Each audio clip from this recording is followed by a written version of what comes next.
Arkansas High School Game Day Show. And now we are going to talk about some big games to watch this week. And we just looked at Rex's Road to the Rock rankings in the past, couple minutes that we've been on air here. But Kendall, I want to look at some big games to watch this week. I want to look at the Class 4A. And personally, I'm going to physically be at the Arkadelphia game versus Ozark.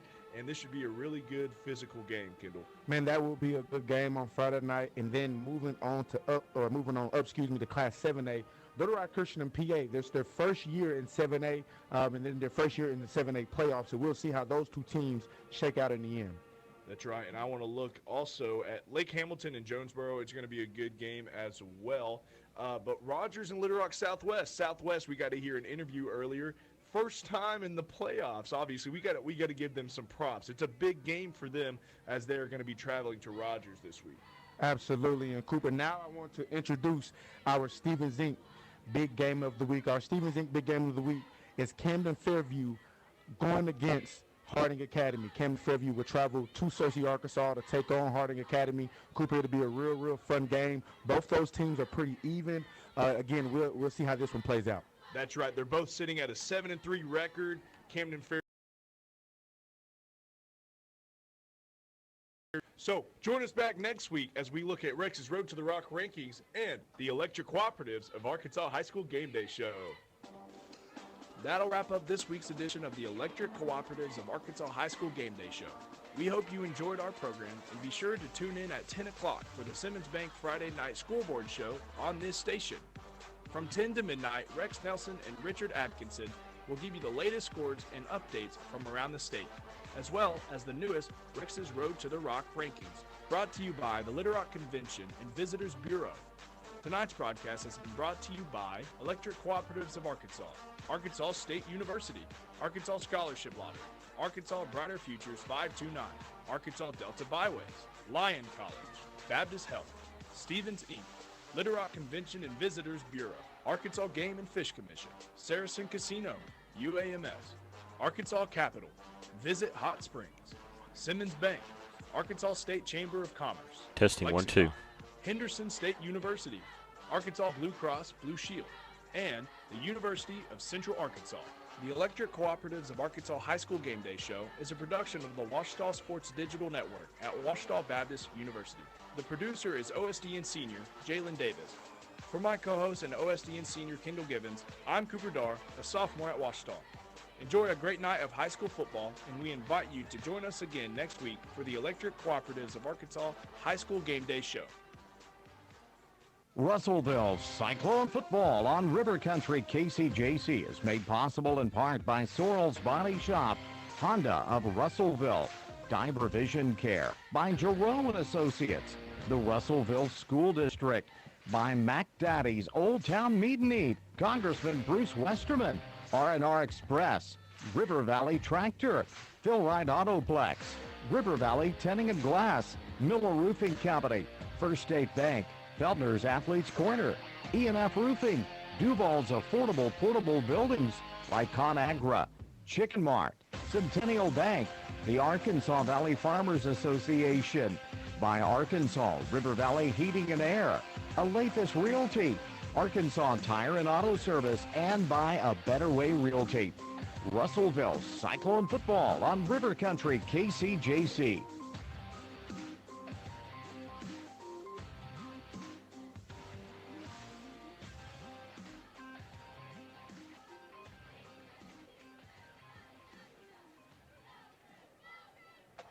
It's time for the Russell Cyclone Coaches Show. I'm Mickey Duval tonight. The Cyclones are in the playoffs, opening on the road at El Dorado. Cyclones finished the conference with 3 victories, which earned them a 5 seed out of the 6A West. El Dorado is the 4 seed out of the 6A East. We'll take a break. We come back. We'll hear from Cyclone head coach Dave Wheeler about tonight's matchup. This is Cyclone Football Coaches Show on the EAB Sports Network. Are you working hard to feed your family on a budget? Visit Chicken Mart to get all your Crispitos, pizza sticks, restaurant quality chicken nuggets, strips, wings, and fries all in one stop, and lots of opportunity purchases that are so good they may never come back. Check out Chicken Mart in 2 convenient locations before you go grocery shopping and see what they have for your family. Chicken Mart's been serving the River Valley since 1983 and still going strong. Visit 1808 South Arkansas Avenue or 106 Weir Road in Russellville. Chicken Mart, your chicken and more store. Are you looking for a great place to work that offers great pay and benefits, where you can make an impact in a safe, clean environment? ConAgra is looking for motivated, energetic people to join their team. ConAgra is recruiting industrial maintenance technicians to fill openings on all shifts. Positions start at $25.61 an hour plus a shift differential. Experience is required, so for immediate consideration, apply online at ConAgraBrands.com/careers. That's ConAgraBrands.com/careers. ConAgra is an equal opportunity employer. Welcome back to the Cyclone Coaches Show. We visited with Coach Wheeler and asked him about what El Dorado's makeshift offense is like. Well, our head coach, he is a Air Force double slot option guy. That's what he's done pretty much everywhere he's been. He hasn't done it down there because I don't think he has the kids to do it. Now they'll line up and do that double slot formation and run a little bit of option or veer midline stuff out of it. They probably do that 6, 7, 8 snaps a game. So basically it makes you practice against it, which is what he's doing. He's making us practice against it, making us waste time and practice on it. But that's not what they're going to do. They're going to run a power game at us out of their 2-back system. They're going to run power and counter and pin and pull, so it's all gap scheme stuff. And then they're going to throw it a little bit and try and get it out to their 2 skill receiver guys that they have a lot of confidence in, that are fast. So it's kind of a combination of both run and pass where we have to stop. Their quarterback is at times pretty accurate and at times not accurate. He runs the ball pretty good. So he'll run it. He'll come out of there and out of the pocket and run. He'll do stuff out of the offense and run. They sprinkle in just enough option that you got to prepare for it, which I think is by design. But offensively, I mean, we're going to stop. Most of the thing we're really going to stop is stop power and counter to run game. If we can stop those things, I think that gets them off their schedule and makes them do things they don't want to do. It's exciting for the fans to make the playoffs. Have you allowed yourself, your team, to sort of say, okay, we accomplished that goal and now reset, move on, or have y'all just put your head down and move on? Nope. Just put our head. To me, if you want to be a successful program, you got to have a mindset, and your players have got to have a mindset that they expect to make playoffs. And that's every year we expect to make playoffs. We're going to try to move past the playoffs and advance and see what we do, as far as matching up with other teams in the next round and those type of things. If we win the first one, to me, that's the whole goal, is to get past the first round, and then from there, it's just whoever's playing really well that Friday night's going to win. And if we're playing well and we have the right matchup, we can beat anybody. So our kids, we didn't say a word. We talked about, hey, we're going to make the playoffs, and once we made it, now it's just about, hey, who we're playing. Okay, this is who we got. All right, let's take a look at them. This is how we got. This is how we have to prepare. This is what we have to stop. This is what we have to be good on offense on. This is what we're going to do offensively. And that we just prepare just like we're playing a regular season game as far as that goes. But because I don't want our kids here, and I don't want our staff here, and I don't want people here to think that our goal is to make the playoffs. Our goal is not to make the playoffs. Our goal is to be somewhere past first round and see what we do. And that's kind of where I was disappointed last week that we didn't get to host the first round game. We were right there on the edge where we could have hosted, and just didn't play well enough to do that. And that was disappointing. But I want our kids to be disappointed that we're not playing at home. I want our kids to go, hey, we should have been playing at home. Dadgummit, that's on us. We got to do a better job and get a home game. So I want that mindset. I want us always pushing for playing at home, winning the first round. Let's see what happens. Let's get to the second round. Let's just see where our matchups are, and let's just go out there and outplay somebody on Friday night. So. And that's where I see this game. Let's go down there Friday night and let's just go outplay these guys. Let's go outplay them.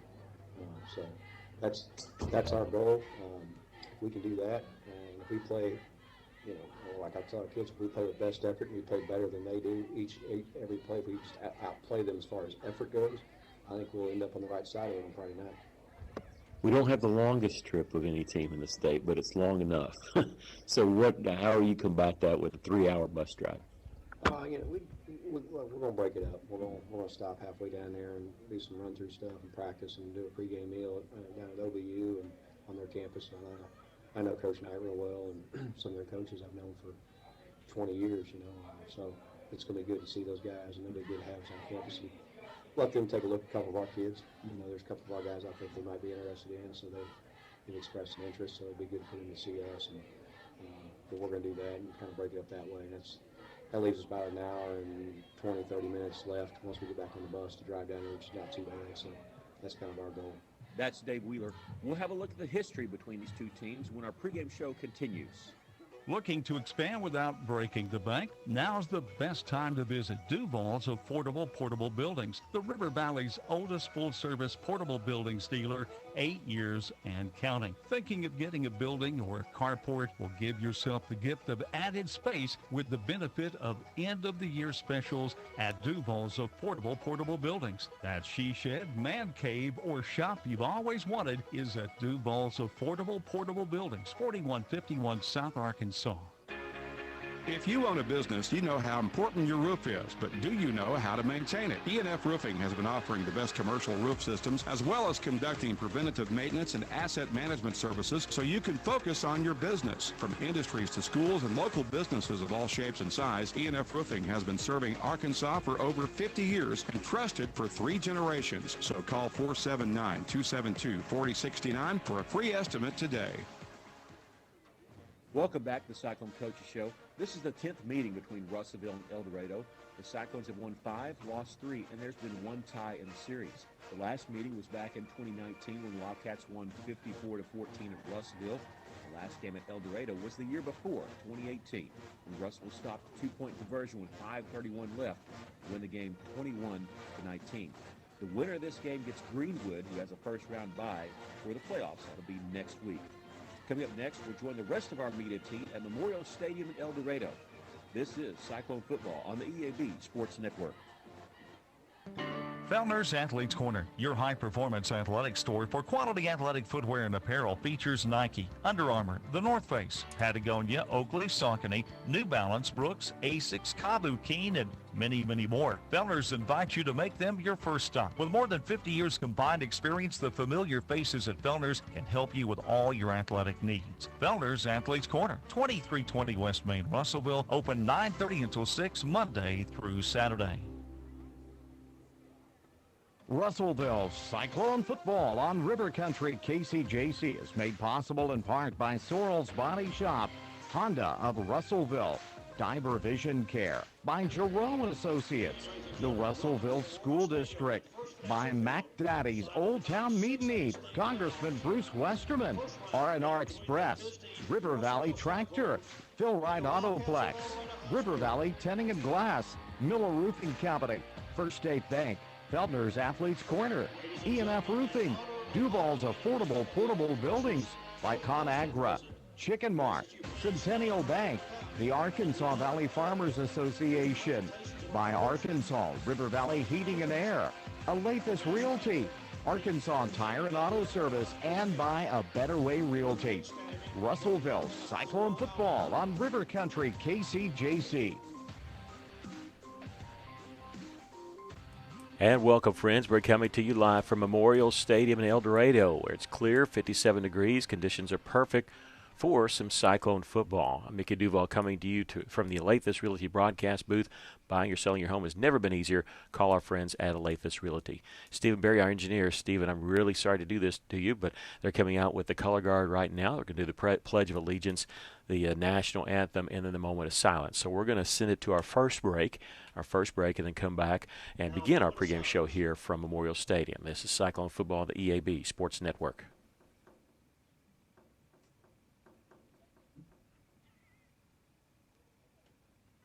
Thank you. The Pledge of Allegiance. I pledge allegiance to the flag of the United States of America and to the republic for which it stands, one nation, under God, indivisible, with liberty and justice for all.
home, but you're not in a position to buy one? Just send your nomination in for this year's Shingle Bells giveaway. Please submit why you feel that you deserve a new roof and include photos with your nomination. Deadline for submissions is December 15th. Please check out the website for entry details and rules at www.millerroofing.net.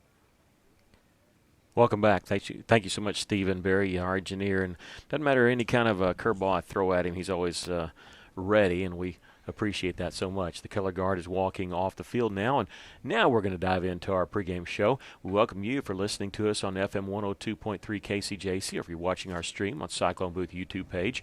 Remember, you can get all that info through the EAB app. You say, well, it's the playoffs. Yeah, but we still got basketball season, which started this past week for Russellville High School. We had a couple games this week of boys and girls. We'll talk to you about that at halftime of tonight's game. I'm here with my color man, Aaron Duval, media team, Maggie Duval tonight. Of course, I mentioned Stephen Barr, engineer and producer for tonight's matchup.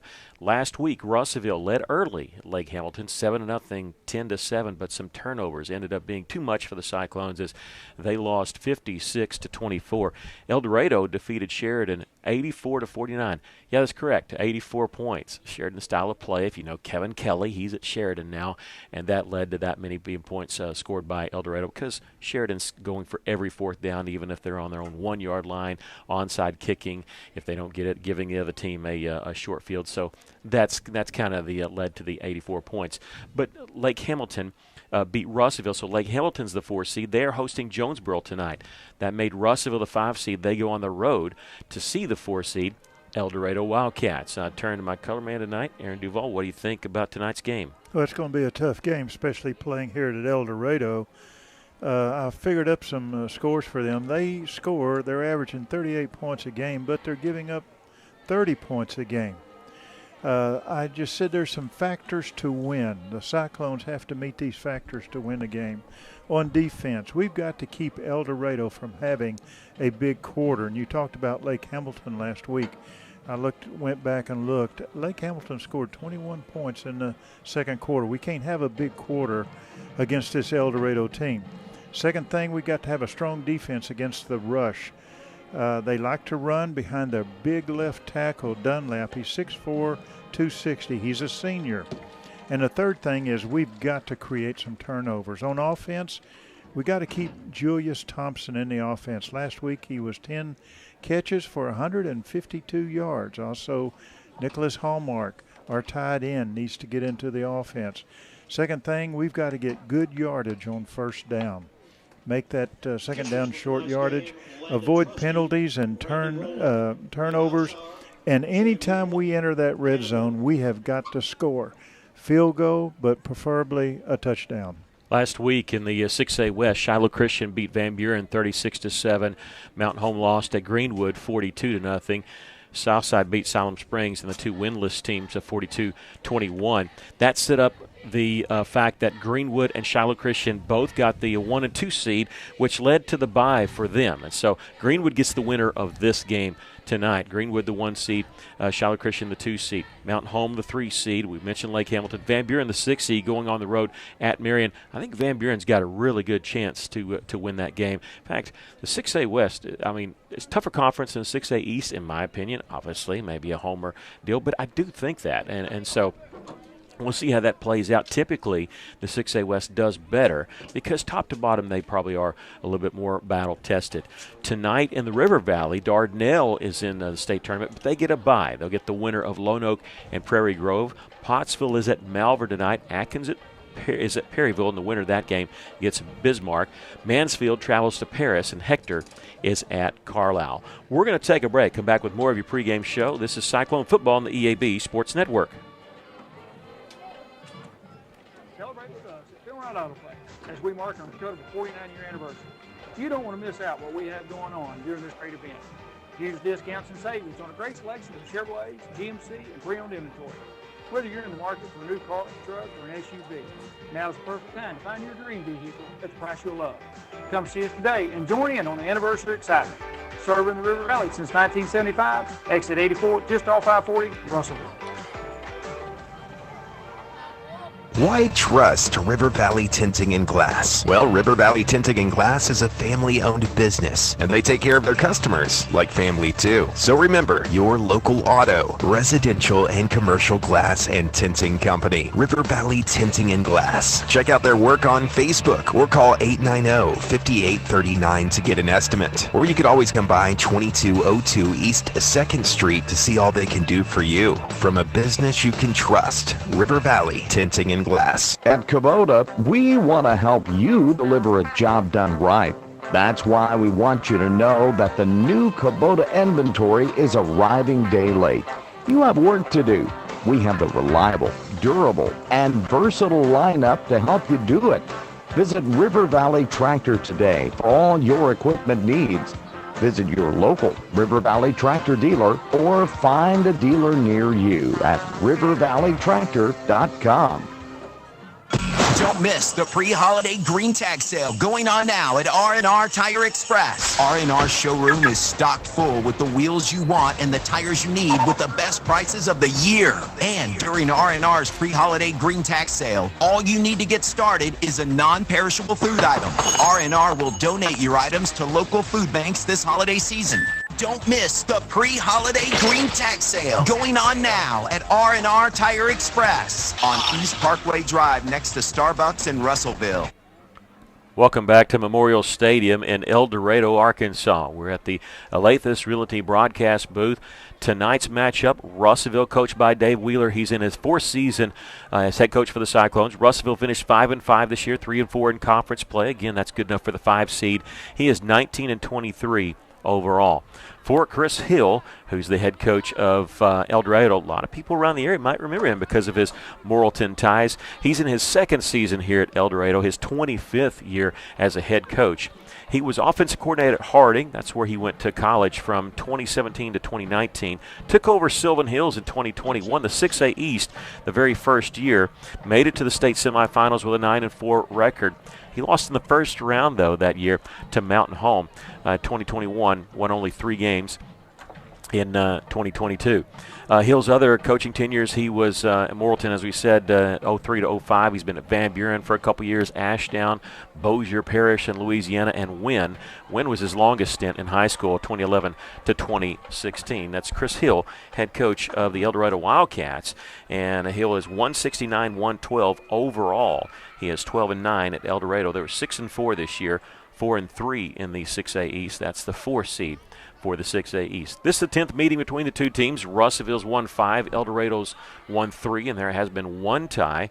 The last time these two teams met was at Cyclone Stadium in 2019. There was a 4-year period where these two teams were conference foes, if you can believe that.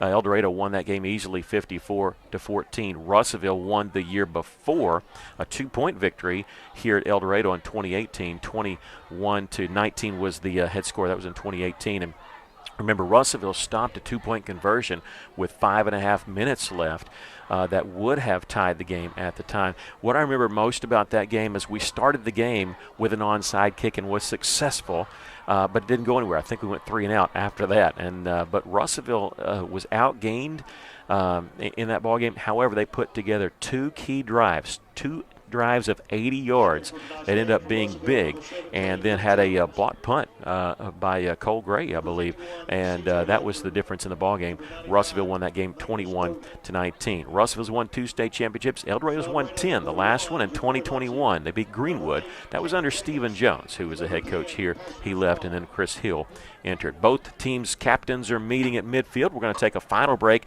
and be back with the kickoff. This is Cyclone football on the EAB Sports Network. What does it mean to be taken care of? And to know that the people around you are taken care of too? What does it feel like to trust that you'll be able to get health care, to prevent illness, and to help you heal? Arkansas Blue Cross and Blue Shield has been taking care of Arkansans for more than 75 years, providing health insurance and peace of mind, so you and the ones you love can live your best life your whole life long. Take good care, Arkansas.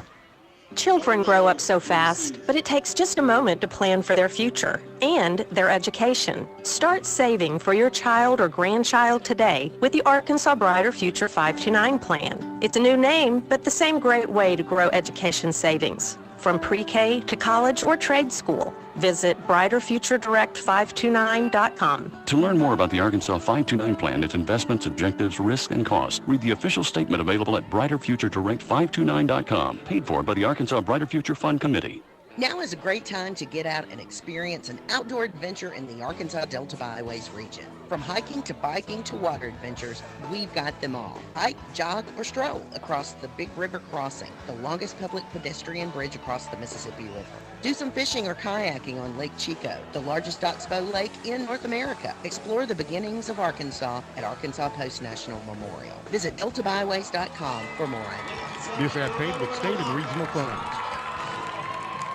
We all have our traditions, from Friday night lights to Saturday morning hunts. These are the traditions we pass down to the next generation. And we might have hung up our cleats a long time ago, but come tomorrow morning, we can still put on our camo and hunter orange, because some traditions last a lifetime. Get your hunting license and enjoy a season of memories, both on the field and in the woods. This message is brought to you by the Arkansas Game and Fish Commission. Hunt natural. KCJC, Dartnell, Russellville. River Country, KCJC, an EAB Media Group radio station. El Dorado will have their offense on the field first. The guy you got to watch, number 6, Jeremy Samuel. He's rushed for over 1,200 yards and 14 touchdowns this year. They have a really good wide receiver, too. They actually have about 3 good receivers, but one, A.J. Gilmore, when you watch him on film, he goes up and gets the ball. Against Sylvan Hills, he had 115 receiving yards on 4 catches alone. Cannon Jacobs is a southpaw. He's their starting quarterback. You said Russellville won the toss and elected to defer. They did. And, you know, the El Dorado uniform, it looks like we're playing the Minnesota Vikings. They got the purple. It pops, too, with the white. I kind of like the uniforms there. Memorial Stadium is in downtown El Dorado. If you've never been here, it's far away from their campus. It's a historic site, but they do have the turf here and the Wildcat there in the middle. And it'll be Jesus Perez kicking off for the Cyclones and running up, dropping the football. It's a loose ball. Aiden Terry's there. I think he covered it at the 34. Aiden Terry's there. Matthew Marigil. We'll see who has it for the Cyclones.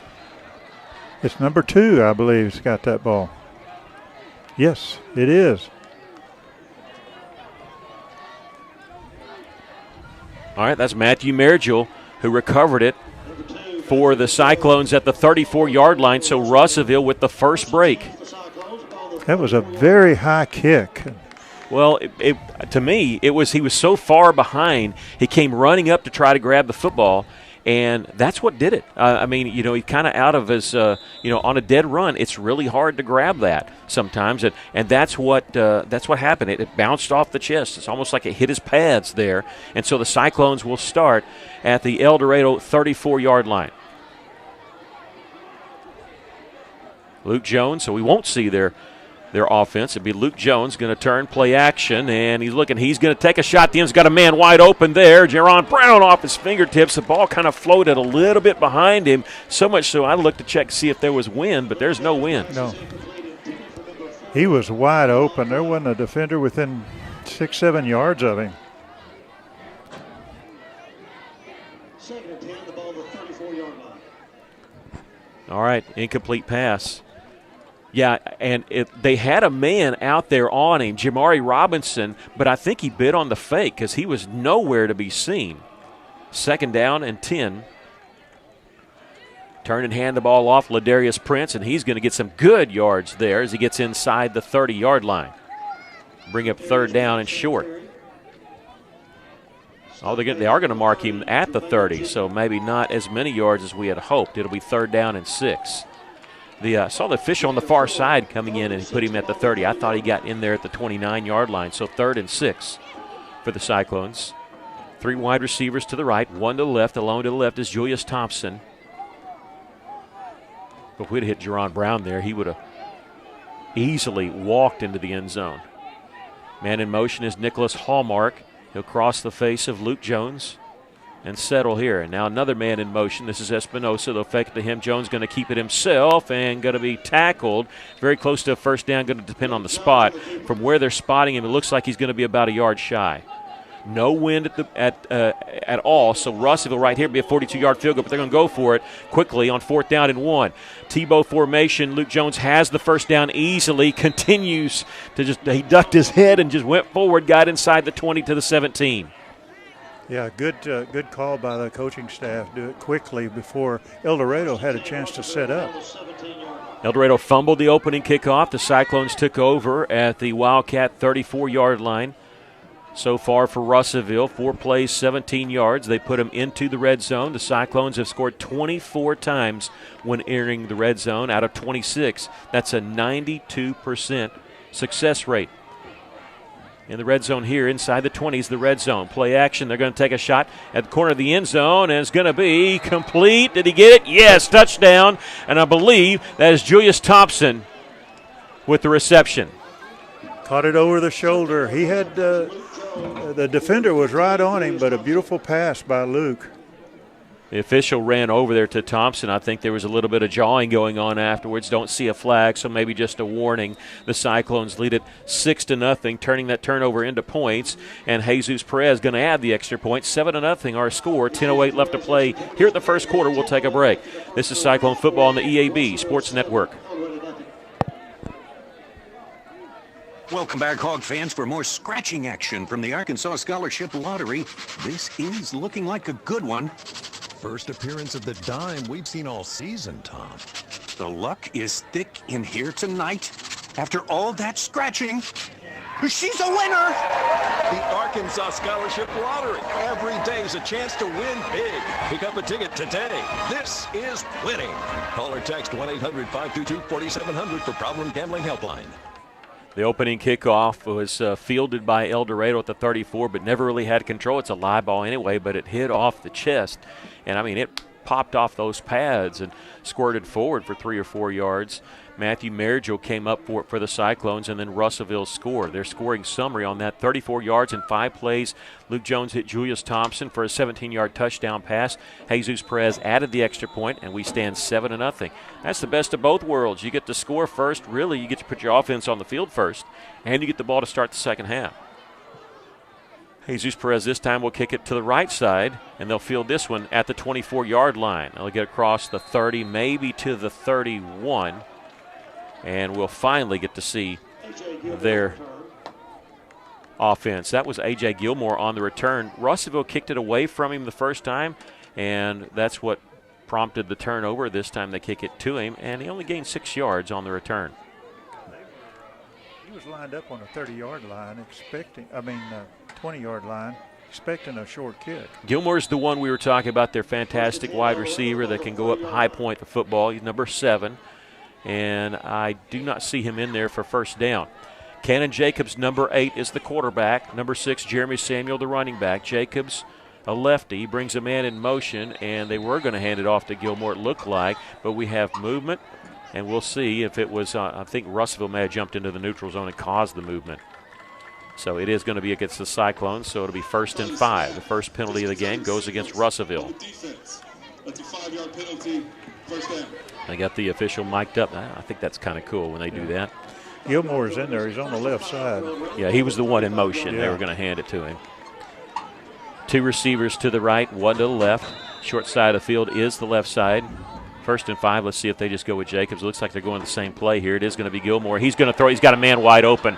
This is going to be a touchdown if they make a connection. Oh, he overshot the wide receiver, Jackson Pagan. He was wide open. Ooh, that was close. And Gilmore took a shot when he released the ball, so he may not be wanting to do that play again. Pagan was 8 yards behind us, and very lucky that they did not make that connection. He would have strolled into the end zone. So, but not a bad time to try that because you figure now it's 2nd down and 5. Felt like they had a free play there after the penalty by Russellville. Here's Jeremy Samuel. He's going to stiff arm a man back in the near the line of scrimmage and pick up the 1st down on some good hard running there. Maddox Statham there to make the hit, but a 1st down for Jeremy Samuel. He's going to be a running back that you can't arm tackle. You're going to have to wrap him up when you meet him. Pickup of 9 yards for Samuel. Again, over 1,200 yards and 14 touchdowns this season. He rushed for 262 against Jonesboro and a couple of touchdowns on 38 carries. He was a workhorse that night. He's going to get it here on the counter play, running off to the right side, and he'll pick up 3 yards on 1st down. Good gain tackling led by Magnus Golden. 2nd down and 7 for the Wildcats.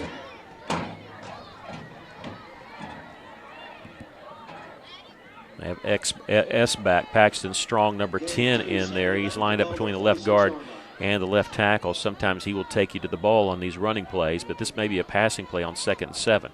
Hard count, nothing doing, so it's a check with me. Clock rolling.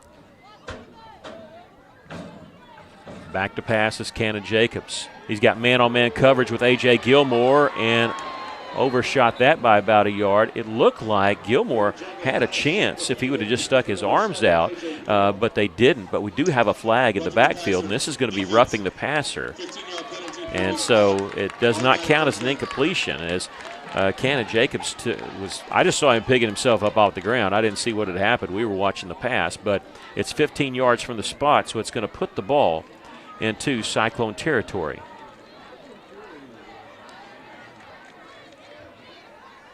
That should put him at the 38-yard line. They put him at the 41. Okay. Now that's not quite 15 yards, but they're going to hand it off to Samuel, running left side. He's got some room over there, and he'll get to the 35-yard line. He's running behind that big left tackle that I was talking about, Dunlap, number 73. You know, they miscounted on that. They only marked it as 12 yards. They marked it from the original line of scrimmage, not from where they were, so that helped Russellville out. So it's going to be a penalty for 12 yards. And this time Canham is going to fake it and keep it himself, and he'll lean forward and be tackled shy of the 30-yard line. And it'll bring up a 3rd down. And, no, did they get him a 1st down? Yeah, they're going to move the chains. So 1st and 10. It was close, but they give him the 1st down. He picked up 4 yards, and they have it 1st and 10 at the Cyclone 31-yard line. That's the first carry for Cannon Jacobs tonight. The current drive, they've gone 39 yards in 5 plays. Jacobs will hand it off to Samuel, and nothing doing there. I think he just got back to the line of scrimmage. There was really no hole there closed up by the defensive line of Russellville. Good gain tackling by our defense. Hallmark was in on the tackle, just quite a few of them. Sometimes, too, it's with the Russellville defensive line, it's not always the guy that makes the tackle. If you're occupying 2 blockers, that can really clog that middle and leave a linebacker free, but also force them to go where they don't want to go. 2nd down. Jacobs back to pass. He's looking right the whole way. Now he's going to be flushed out of the pocket. Motioning downfield, he'll tuck it and run, and he'll step out of bounds around the 25-yard line. Had man-on-man coverage over here, and when he motioned to go, one or two things is going to happen. That receiver is going to be open in the end zone, or what did happen, the defensive back with him, and it created an opening there for Jacobs to gain about 6 yards. 3rd down and 4. Empty backfield, first time we've seen this. Jacobs, screen pass, complete over here to Josiah Moore, and he's going to be tackled inside the 25 to the 23. He'll be short of the 1st down. That was number 28, Chase Bradford, in on the tackle. And from here, be about a 40-yard field goal. Again, no wind tonight, but they're going to go for it. They need right at the 21-yard line of Russellville for a 1st down, and again, they're going empty backfield, and it's going to be a quarterback draw, and he's got the 1st down inside the 21 to the 20. He looked to his left and then cut back right, and that was just enough time to freeze those linebackers and pick up the first down. And again, number 43, Terry, in on the tackle. Oh, he got hit right at the knees. Cyclones stop fourth down this year 61% of the time, so that's not usual for that to happen to Russellville. The other team converting a 4th and 2. But they are right at the 20 and the red zone. Cyclone defense is getting scores 70% of the time this year when teams enter the red zone. Samuels can't bounce this one outside. He's still on his feet. I thought they were going to blow that dead. Because they didn't, I think he ended up losing a yard on the play. As he continued to run, he got pushed back to the 21. If they would have blown it dead, they would have given forward progress to the line of scrimmage, but he loses one on the play. He's got 17 yards on 5 carries now. Bo Mosley in on that stop. Ball near the right hash.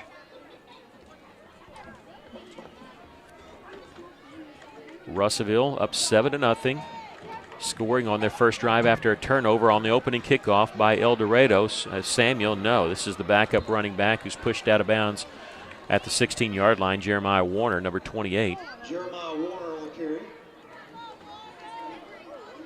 And now I don't mean decision time whether or not you go for it, decision time for El Dorado on 3rd and 7, because they got a really good running back in Jeremy Samuel. If they run it here, then you know they're going for it on 4th down. However, Samuel out of the game and Warner in there. Watch Gilmore, the wide receiver here to the right side. See if they throw it up for grabs. No, it's going to be a quarterback draw. And there's a wide opening on that left side, and he's going to go into the end zone untouched from 17 yards out. And that wasn't bad by Russellville. That was just a great fake by Cannon Jacobs. I think, unless I'm seeing things wrong, I thought he faked the handoff and then put it behind his back and kind of almost like behind the back like you do in basketball and hid the football that well. Maybe he didn't, but that's what I saw from this angle, and they're 1 point away from tying this ball game. Yeah, he kept the football low on that fake, hiding from the defender. And they're going to go for 2 here. And this is the double wing formation, man in motion, turn. They're going to give it to Samuel, and it's blown dead. I don't know if he would have gotten it there. We're going to see what the call is. Yeah, they're going for 2 here. If it's against Russellville, it'll be half the distance. False start against them. It's a 5-yard penalty, drop a point. So their first penalty of the game puts them back at the 7-yard line. I'm sorry, the 8-yard line. And you wonder if Cooper Henry, their place kicker, is injured, because they're still going to go for 2 here. Toss sweep, and again this is blown dead. And it's thrown by the back judge, and usually that's a false start too when it's thrown. Another false start. 5-yard penalty. Well, now I wonder if they just feel like they have to go for it because it's going to turn into a 27-yard point after. But Coach Hill is calling somebody over, maybe the guy that jumped. And let's see, Pagan coming in, Josiah Moore coming in. But I don't see their kicker, number 9. Okay, no, they're going to go for it. But they're going to go for it in a spread formation. Busted play, creating some time here. Jacobs throws to the end zone, and it is. Did he catch it? Gilmore, he hung on to it. He's got it for the 2-point try. After back-to-back false starts, they go for 2 still. Jacobs hooks up with Gilmore, and that's what I mean. I mean, he wasn't wide open, but he just has a knack for getting those 2-point plays. We do have a penalty down, and we'll see if it negates that. El Dorado's offense staying on the field. The quarterback, Jacobs, is over to talk to Coach Hill, and I believe it is going to go against them. I thought his signature was an illegal receiver downfield. An eligible receiver downfield. I mean. Yeah. Yeah, it is. And so they're going to have to go for it again. I've never seen this before. Empty backfield. Jacobs back to pass. Being flushed out, rolling to his right. He's going to heave this one for the end zone. It's just up for grabs, and they almost caught it. It was dropped. It should have been caught by the receiver in the back of the end zone, Gilmore. He flat out dropped it. And he was behind the defenders, and boy, he's got a vertical jump. Yeah, it's unbelievable. But The Cyclones lead it by a score of 7-6 after a weird transition. We're going to keep it right here for a minute because they're getting ready to kick off. And so they score the touchdown, back-to-back penalties on 2-point tries, 2 false starts, and an eligible man downfield. And there must be something going on with their their kicker because, boy, after the first one you think you'd actually kick the PAT to tie this game, which the reason I'm bringing that up is because now we wonder who's going to kick off because Cooper Henry, number 9, actually does all their kicking duties, even their punting duty. And so I'm looking to see. I don't see number 9 at all. So 35. He was out here pregame warming up, kickoff and extra points. This is Tylen Williams. Yeah. So, yeah, I'm looking on the sideline. I don't see number 9 at all, so maybe injured. And maybe that's the reason. So the Cyclones lead it. We'll give you the details on the scoring drive here after the kickoff, but the Cyclones hanging on to a 1-point lead. Williams will kick this one. Not a bad kick if he's a backup kicker. It's going to be fielded at the 22-yard line and smothered after about a 5-yard return by Sam Callahan. All right, on that scoring summary, El Dorado goes 60 yards in 12 plays, 5 minutes, 20 seconds. And so what took off the clock, Cannon Jacobs, a 17-yard touchdown run. The 2-point conversion failed after we saw 3 penalties before that. Cyclones will start at the 28-yard line, so a 6-yard return by Callahan. Screen pass, and it's incomplete. Trying to go to Marcellus Olson. Luke Jones throws that one wide of him. It'll be 2nd down and 10. Good call. They had the blockers out in front of him. He could have gained some yardage there. We got to see Marcellus Olson cheering on his basketball teammates this past week. The Russellville boys and girls played Tuesday and Thursday, and Marcellus Olson will join the senior boys Cyclone basketball team when football season's over. 2nd and 10 for Russellville at the 28-yard line, and now the white hat is blowing dead, and they're trying to restart the play clock. All right. Magnus Golden in motion. He'll settle as the S-back on the left side. Here's the handoff, and not much there, but reversing his field is Marcellus Olson trying to bounce it outside, but he's going to be slung down for a big loss inside the 25 to the 23, a loss of 5 on the play. Did a great job of, not going down on that right side, but boy, El Dorado just very fast on defense there. They were, and if he had stayed to the right, he might have lost more yardage. Spencer Poole over there was the one that forced him over to that side and ended up making the tackle in the backfield and had quite a bit of his jersey. 3rd down and 15 for the Cyclones on the season, converting 3rd down conversions 40% of the time. Russellville needs the 38 for the 1st down, empty backfield.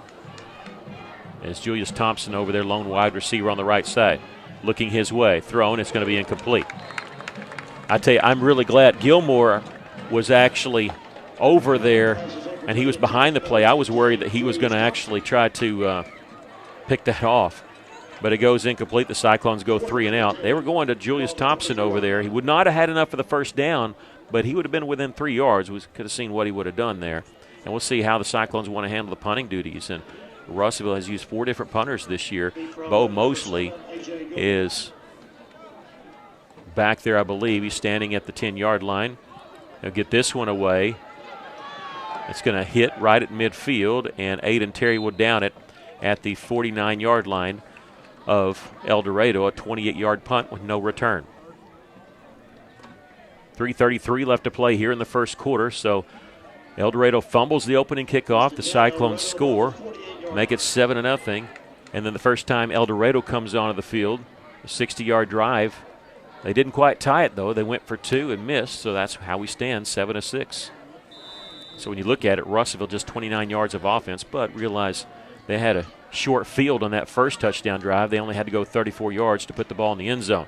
Samuel get the carry with the sweep. Pulling guard, leading the way, and he'll get into Cyclone territory and stacked up at the 48-yard line. It's one of those student body left plays. Pickup of 3 yards for Samuel. They've already handed off to him 6 times. They brought in Jeremiah Warner a couple times to spell him, and now Samuel will actually line up as the furthest wide receiver here with an empty backfield. I'm sorry, he's the slot receiver. They're going to fake the screen to him, and running with it is the quarterback. Thought he was going to be slung down for a loss. He stayed on his feet and tiptoed down the sidelines. He's going to be close to getting some positive yards there. I thought we had him for a loss of 2, and I think he ends up gaining 1 on the play. Yeah, we just spun him around, and he stayed in bounds and was able to gain some. Cannon Jacobs. Again, empty backfield. 2 wide receivers to his left, 2 to the right, as now they're moving Paxton Strong to the S-back position, maybe to stay in block, and now Samuel's going to come back and join him, so no empty backfield anymore. Play clock at 11. They're taking some time on this one.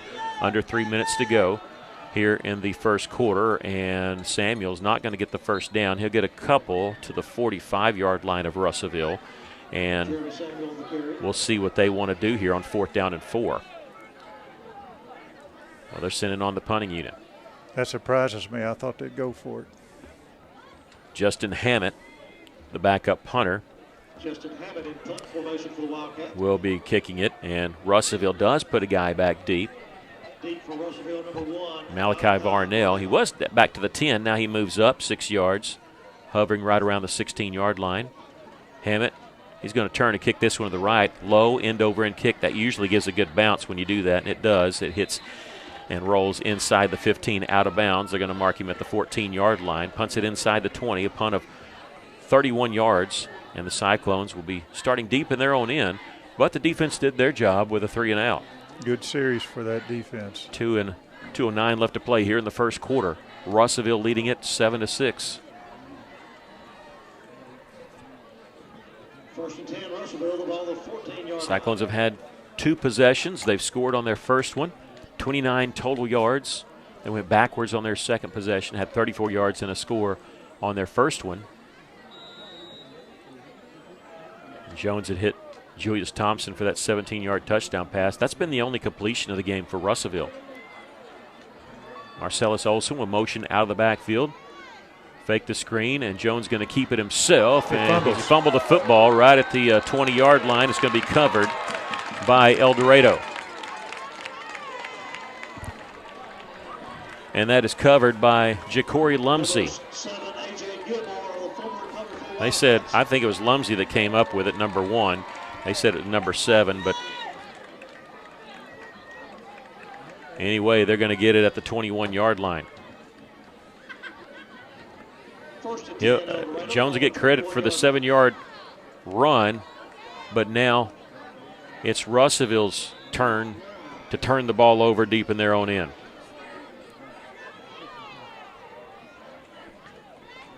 This is Samuel running right side. He'll get a couple. Boy, he's very patient on those sweeps, isn't he? He doesn't get in front of his blockers at all. And he almost gets close enough. He puts a hand on the guard that's pulling in front of him. And good tackle by Haney, number 6. He wrapped him up and stayed with him. Ethan Hanley didn't get too mad at me. He's a big Washington fan. Of course, I'm a Steelers fan, and he didn't get mad at me this week. I was happy about the outcome of the game, because Haney's bigger and tougher than me. Jacobs spins around to get the middle screen. Boy, that's an odd play design, but it worked. He did a complete circle before he threw it towards the middle to Paxton Strong, and he gets to the 15-yard line.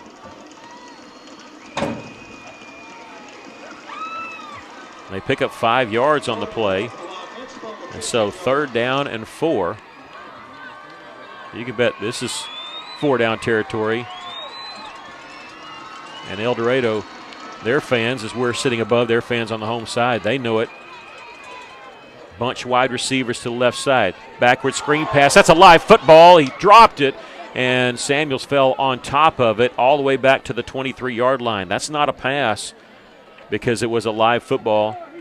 It was a backwards pass. I don't think it was a trick play. I think he was actually going to run with it. He had 3 blockers in front of him, but a loss of 8 on the play.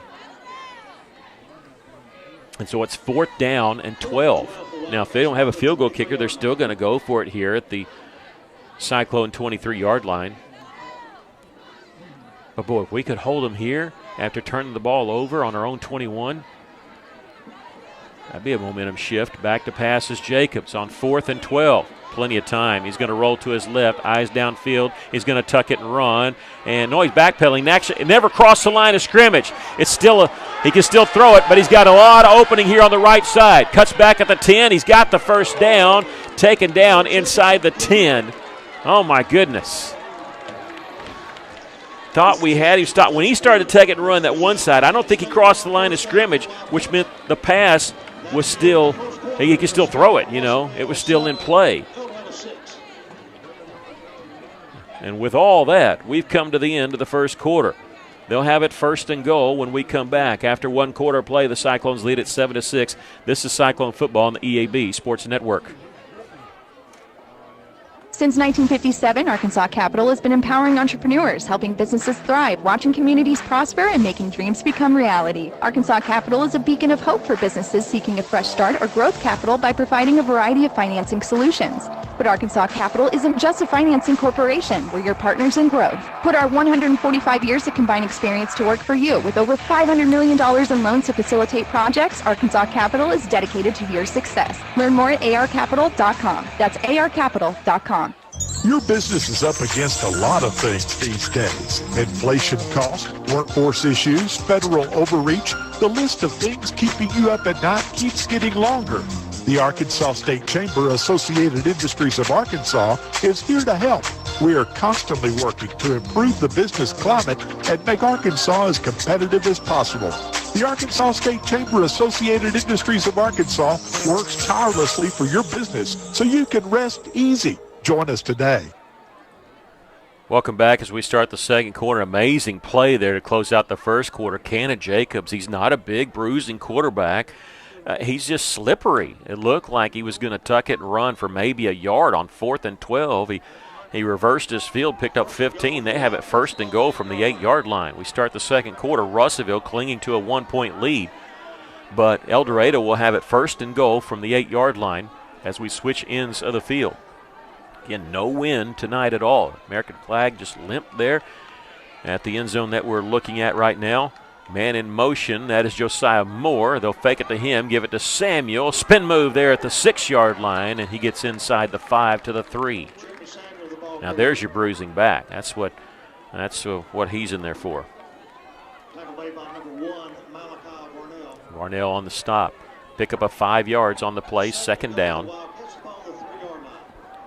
Boy, the defense just seemed like they had him bottled up. Just that great play there by Cannon Jacobs. And this time Jacobs will keep it after the fake handoff, and he's going to be stopped at the 1.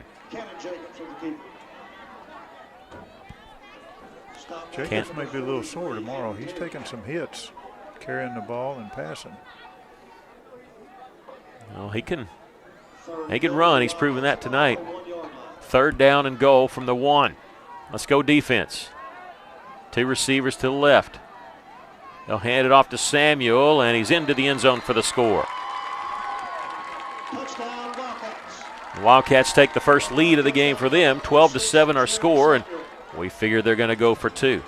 Again, if you're just joining us, they went for 2 at their first touchdown, had 3 consecutive penalties, and still went for 2. So they went for a 2-point conversion from the 18-yard line. And the first 2 times they lined up in the double wing offense, but this is more their offense, what they run most of the time, the spread, 2 receivers to each side. That's a man in motion. Fake the handoff, and Tebow run, and not even close. They lose 3 yards on the play, but they do get the score, and they lead at 12-7 with 11:03 left to play in the first half. We'll take a break. This is Cyclone football on the EAB Sports Network. Finding your place is more than just a location. It's about discovering your purpose, exploring your passions on a campus that feels like home.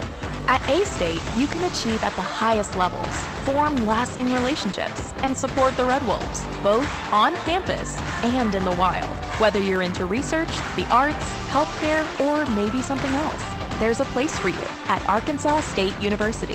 Find your place in the pack. Visit astate.edu to learn more. Well, both teams had turnovers. Both turnovers have been turned into 6 points.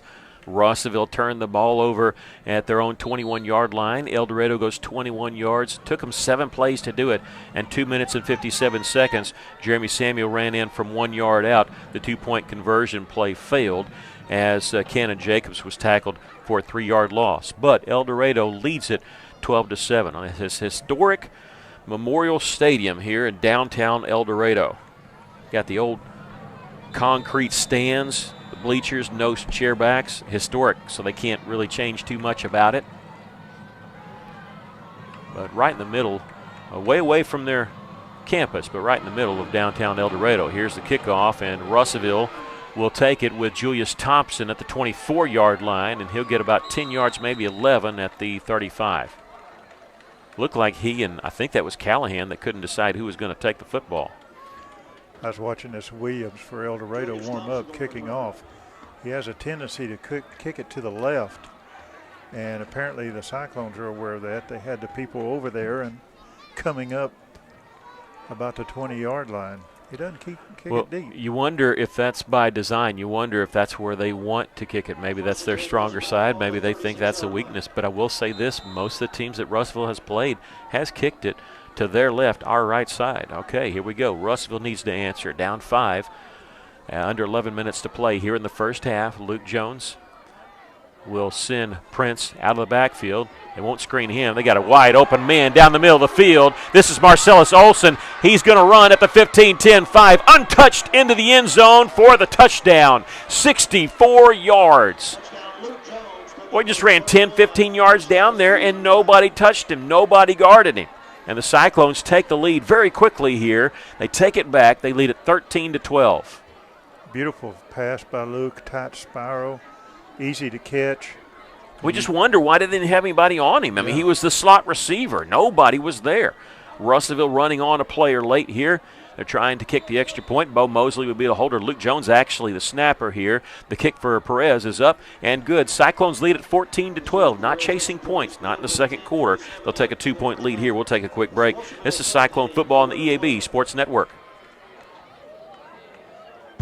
When a patient rings the bell after completing cancer treatment, we celebrate one more step toward healing. And with the new UAMS Baptist Health Cancer Center, we celebrate the trusted choice in cancer care. The two greatest healthcare forces in Arkansas have come together to deliver second-to-none treatments with the latest technology, all in celebration of you. Learn more at baptist-healthcancercenter.com. Baptist Health, for you, for life. Cyclones answer on just one play. They go 64 yards in one play. Jones to Marcellus Olson Patton for the touchdown from 64 yards out. Perez added the extra point. Play just took 16 seconds, and it just seemed like he was the slot receiver. He ran 10, 15 yards, turned around, caught it, and was gone. And against the zone there, nobody was even around him. They didn't have anybody over him. So it makes you wonder if Luke Jones knew who he was throwing it to before the ball was snapped. Nobody was over the slot man, and Russellville leads it here by 2, 14-12. Just an odd defense there by El Dorado. And you wonder if that's a mistake or if that's a tendency that we picked up on.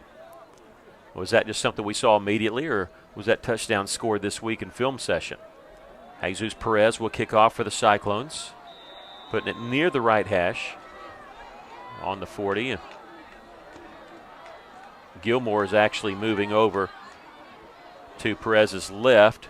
That's where it's going to be kicked, and Gilmore is going to field it at the 26-yard line. He's a dangerous return man. He's coming to the near side. He's at the 40, 45, dodges a tackler there. He's going to be pushed out of bounds in Cyclone territory. They had made that switch after Russellville had lined up, because we were watching, because Gilmore is fantastic. He had a 78-yard touchdown return against Marion, and boy, they were laying in wait for that one. He returns it to the Cyclone 43-yard line, so 31 yards on the return, and El Dorado looking to answer quickly maybe. So put back on the defense here. First down and 10 for El Dorado. Gilmore's not out there. He's probably taking a rest. Maybe after that one. I bet it won't be long before he's back out there. Cannon Jacobs will bring a man in motion. They'll hand it off on the fly sweep, and the Cyclone's going to swallow it up back at midfield. The ball's on the turf, but they say he was down. Good tackle made there by Ethan Haney back at midfield.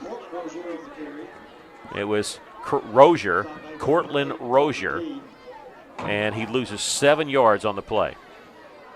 Haney wrapped him up. That's the key thing.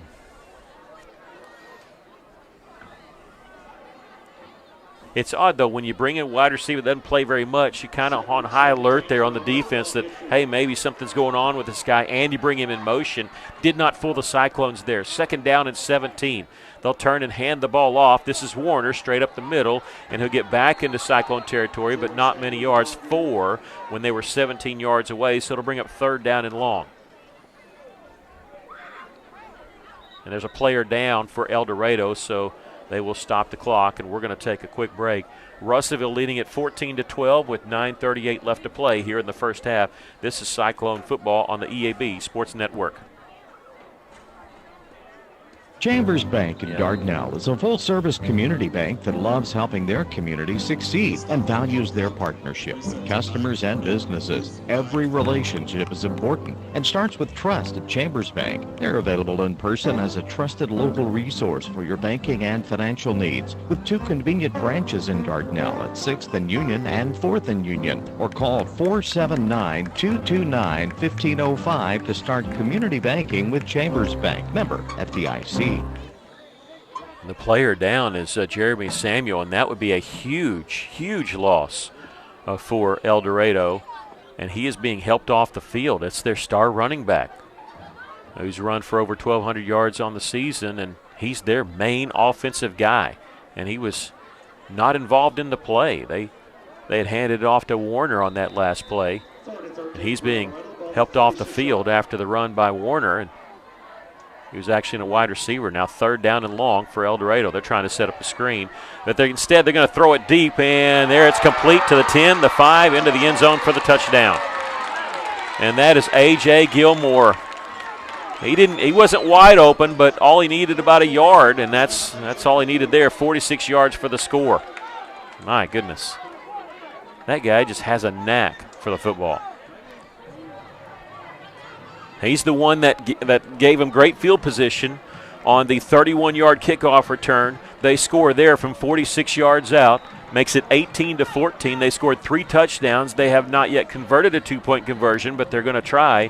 They've got Warner in the backfield. They're going to turn and hand it on the fly sweep, and breaking a tackle there at the 5. No, not quite. They hand it off to Josiah Moore, and nowhere close. So, again, the 2-point play fails, but they lead it by 4. 9:24 left to play here in the first half. It's El Dorado 18, Russellville 14. We'll take a break. This is Cyclone football on the EAB Sports Network. Driven by our mission to deliver power you can count on, the Electric Cooperatives of Arkansas go to work every single day on the X's and O's of delivering reliable and affordable electricity to our home field, Arkansas. With over 2,000 employees on our team, our game plan begins and ends with their dedication across our 17 electric distribution cooperatives that cover more than 60% of Arkansas. They are our most valuable players. The Electric Cooperatives of Arkansas, the power to deliver, the drive to win. I kind of went on out on the limb saying that I thought Van Buren was going to pull the upset tonight against Marion. Van Buren leading Marion in the first half 14-7. Lake Hamilton ahead of Jonesboro 19-13. Mountain Home leading Sheridan 14-6. We'll have scores for you at the half. On that last drive, they go 43 yards in 3 plays. Cannon Jacobs hit A.J. Gilmore for a 46-yard touchdown. 2-point play failed. They lead it 18-14. That drive just took a minute and 23 seconds, but it could be a very costly drive if they lost Jeremy Samuel, their star running back. The Cyclones will field the kickoff. This is Olsen at the 28-yard line, and he's going to drag some tacklers across the 40 to the 43. A good return by Olsen. That's getting the ball in the middle of the field. You run toward that sideline, that's just another defender that you've got to deal with, that sideline.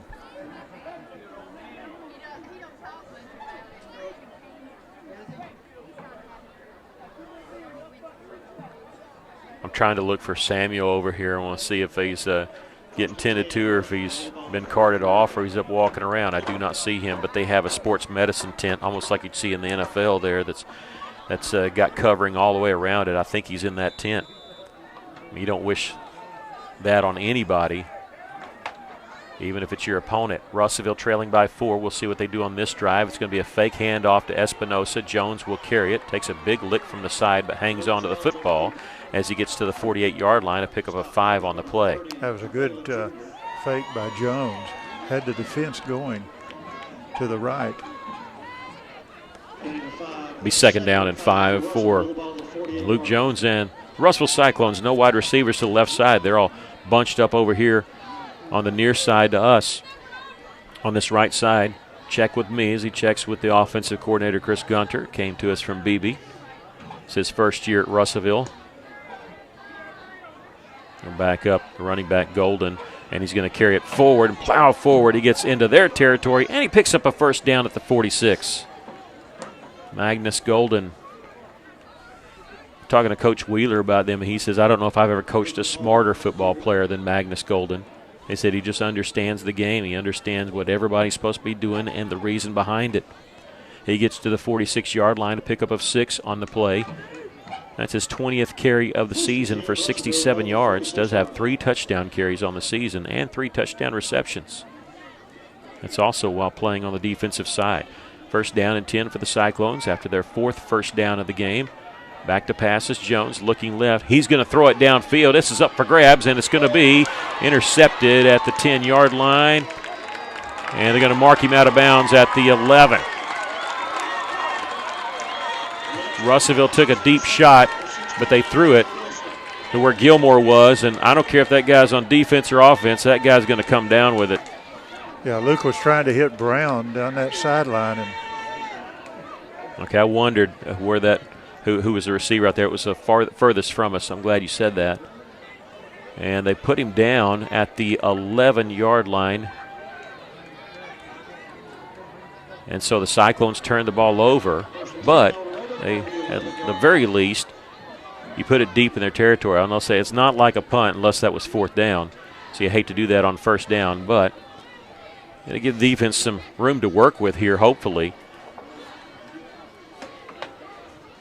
Gilmore with that interception. He's on the sideline now as they're going to hand it off to Warner, trying to get the sweep. Boy, broke a tackle there at the 10. Spin move there at the 15, still on his feet as he's pushed out of bounds.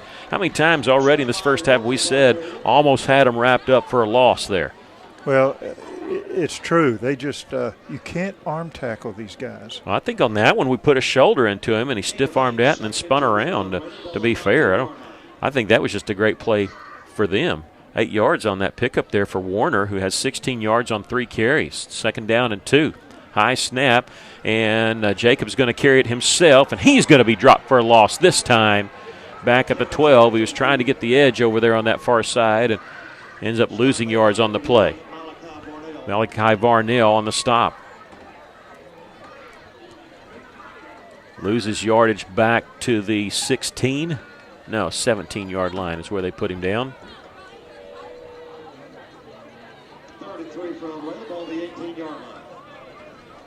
Third down, screen pass, it's complete, and they've got the first down, and pushed out of bounds here is Josiah Moore.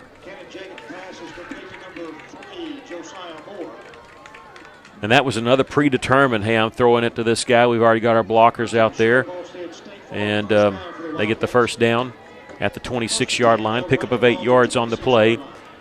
It's their 8th first down. Jacobs now 3 of 3 for 56 yards. He's going to be 4 of 4. Another screen pass to Moore there as he dodges a tackler back at the 25, and he'll get near the 30. They're starting to go a little quicker here, picking up tempo with 7 minutes left to play here in the first half. Cyclones trailing 18-14. And Moore's hurt. He's limping. He's coming off the field, number 3. Yeah, Josiah Moore. He's their second leading wide receiver. He's been busy this first half, though. He's got 3 catches for 15 yards. They've been hard-earned 15 yards. I don't see who's got the ball. I mean, I know it's up the middle, but I don't know if that was just a quarterback draw all the way. And Jacobs will carry forward to the 33. It'll bring up third down and a long 3. They need just past the 36 for a first down. A little more than 3 yards.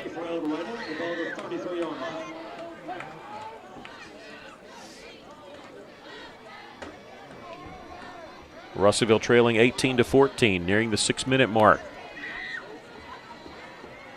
Jacobs will turn and hand it off to Warner. Nothing. Everything was clogged up in the middle, and he bounces it to the outside. That was not supposed to go out there, but good job by Jeremiah Warner. As he saw there was no place to go, he bounces it outside. In doing so, he gets the first down for the Wildcats. Go ahead. No, I'm just saying pick up of 9 yards on the play. This is one of the things we said in pregame. We've got to slow down this run of this offense. Well, their number 1 rusher, Jeremy Samuel, is out of the tent, and he's running some sprints over here. Looks painful, but he is running them by himself over here to our left, well out of camera range. But he's still hobbling a little bit, and boy, he doesn't look like he's able to come back in. He's actually now walking on the track talking to probably some of his family in the stands. And I tell you what it looked like. It looks like when somebody rolls an ankle. That's what it looks like. And he's kind of pointing to his left ankle as we have a timeout called. This timeout charged to Russellville. I think if I was the El Dorado coach, I'd keep him out. He's got some good runners in there. They're making good yardage. So why take a chance with this guy? Coming up at halftime, one of my favorite segments, we'll have this moment in Cyclone history. If you remember the name Landon Leach, you might want to tune in. Tracy Steiger, those guys will be mentioned. Talked about them on the way down here. Long drive, a little over 3 hours to get here. But we actually have quite a few Cyclone fans that have made the trip. They're sitting along the far side. But if you're watching us, thank you so much for watching us. Please subscribe if you're watching us on Cyclone Booth. If you're listening to us on the radio, take a moment at some time this weekend. Go subscribe. We want to get our numbers up over 5,000. Russellville trailing by 4 here with 5:52 left to play in the first half after Russellville timeout. Looking at 1st and 10 for El Dorado, a backwards pass, so it's actually a running play, almost like a toss sweep there to Warner. He's got the right edge. He's going to get positive yards to about the 7. You know, those first down plays, they're averaging just over 2 yards on first down, and really limits what they can do. But if they can do that right there, it kind of opens up everything that they want to do as they get it to the 49-yard line, and they've got 2nd down and 3. That opens it up totally when you do that. You can run, pass, play action, all this kind of stuff. Cannon Jacobs not credited with a completed pass there. Back to pass. He's hit as he throws. Loose football, and Russellville falls on it. The man in the white hat didn't immediately say incomplete pass. It was an incomplete pass. The side judge called it, but I was kind of surprised that they didn't call that right off.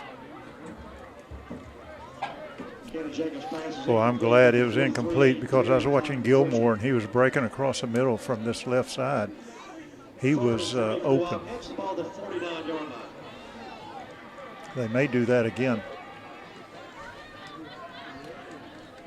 Now, Cannon Jacobs is taking some licks, running and throwing. Back to pass here on 3rd down and 3. Throwing is going to be tipped and incomplete. He threw it too tall for Gilmore. That's quite an accomplishment when you can throw it over Gilmore's leaping ability.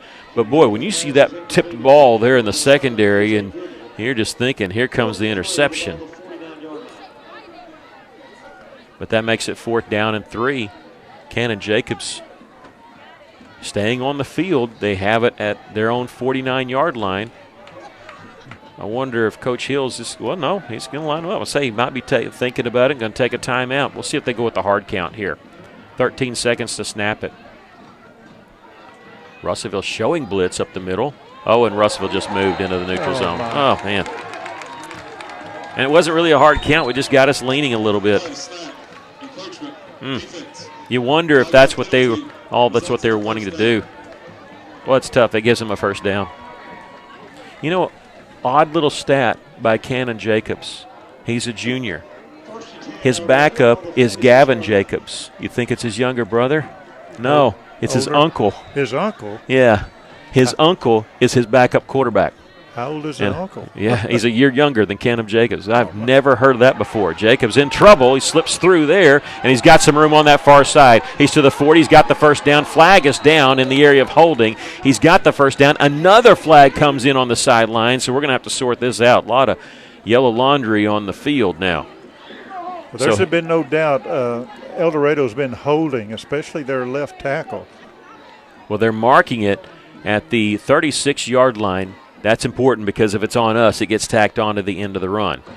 But I'm thinking one of them's got to be holding. I just hope it's not offsetting. So we'll see.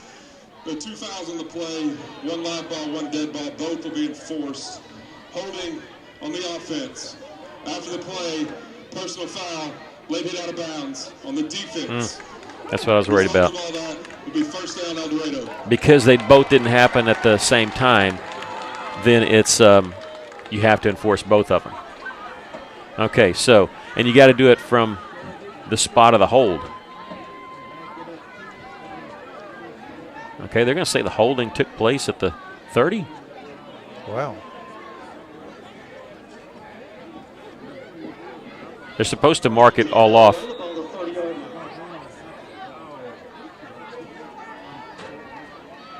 They're supposed to mark them off in succession. They didn't do that.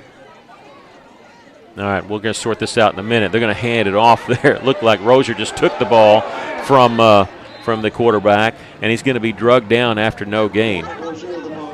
And the fans over here on this side wanted a face mask, but I think it was just the angle of how he fell down.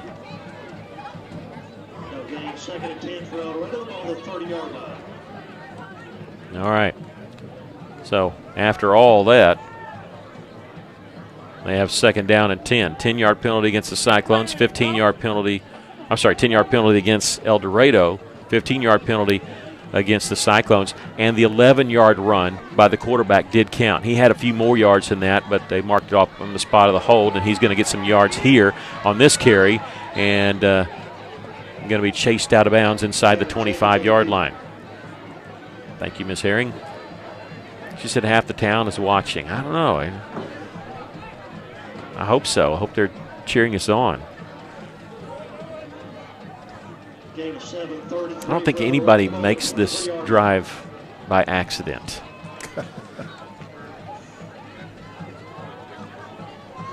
Third down and 3. Russellville trailing by 4. Under 5 minutes to go here in the first half. This is Warner, and he's going to be stopped shy of the first down, I think, by about a yard.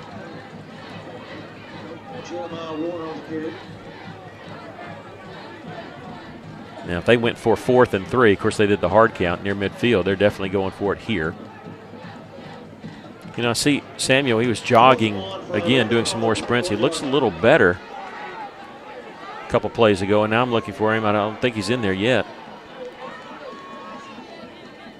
They're going to go for it on 4th down and turn to hand it off to Warner. He's got the first down. Well, I meant that. I knew they were going to go for it. I just thought maybe they tried a hard count again. He needed 1. He got 2. Jeremiah Warner, 7 carries for 36 yards. El Dorado's had a couple long drives, and this one, 70 yards in 14 plays. It's still going. Remember, they took over with 7:58. So they've run 14 plays here in about 4 minutes.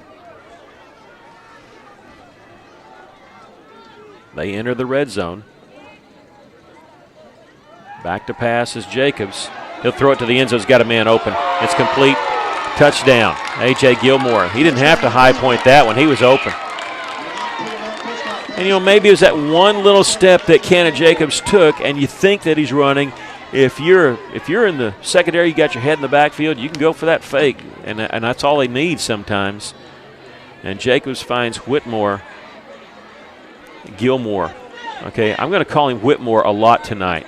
Okay, there was a great wide receiver named Whitmore that played for Nashville and then for the Tulsa Golden Hurricane, A.J. Whitmore. And, you know, I knew I was going to make that mistake, and I probably already made it and didn't realize it. But it's A.J. Gilmore.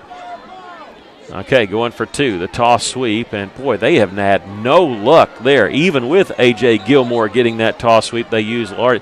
No luck on the two-point play. You wonder, could their PATs be that bad? But they do lead at 24-14 with 3:28 left to play in the first half. We'll take a break. This is Cyclone Football on the EAB Sports Network. Did you know that Henderson State University offers a nurturing classroom environment with caring faculty who will invest in your career success? You can learn a lot at Henderson. Come check us out. Visit hsu.edu/getready for additional information. Did you know that Henderson State University offers the only aviation degree in Arkansas? You can learn a lot at Henderson. Come fly with us. Visit hsu.edu/aviation for additional information. KCJC Dardanelle Russellville. River Country. KCJC. An EAB Media Group radio station.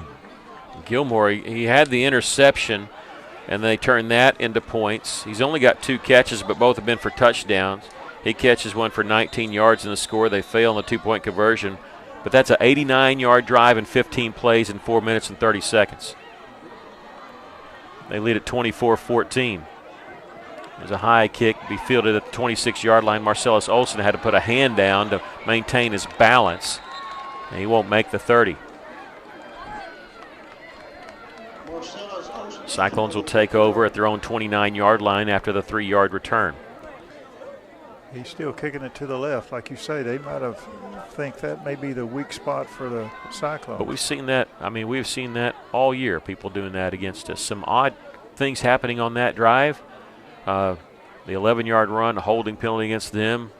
Personal foul late, hit out of bounds on us, all in the same play. But remember, that was after the Cyclone turnover. 3 turnovers in the game for all teams, and all of them turn into touchdowns. 2 for us, 1 for them. Here's Ladarius Prince, and he'll get no gain back to the line of scrimmage on first down. Russellville will get the ball to start the second half. They deferred and kicked off in the first half. At the beginning of this first half, in the opening kickoff, El Dorado fumbled it. We got it. We scored from just 34 yards out on 5 plays.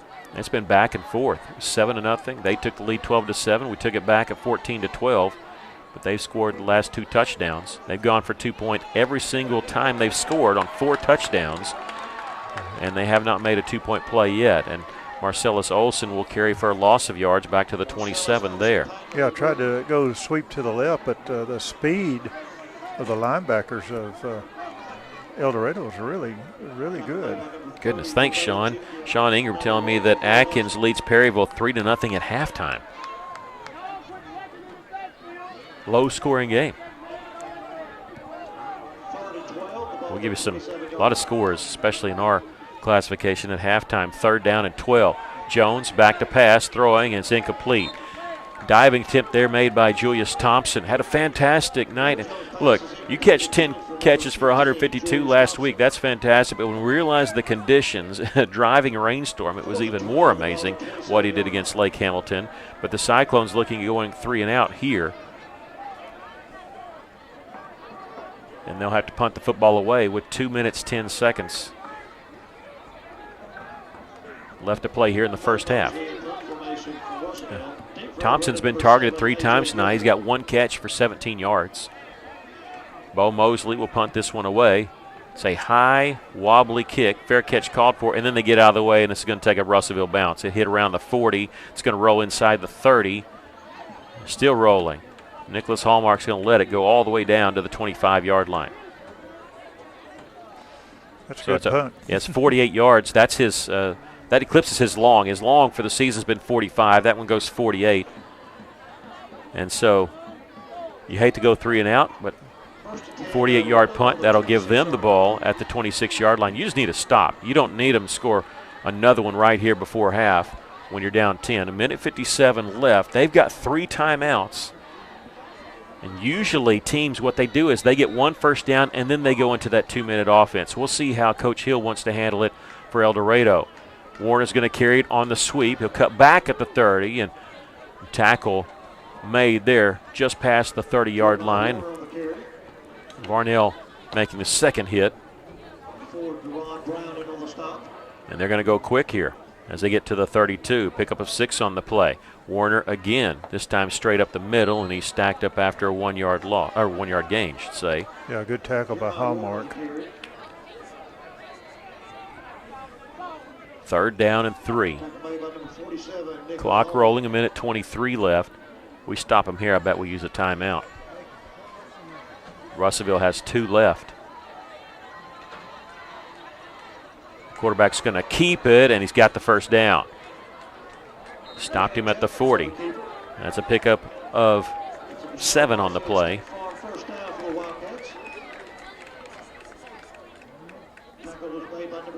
Minute 7 left to play here in the first half. First and 10 on the right of the ball, the 40-yard line.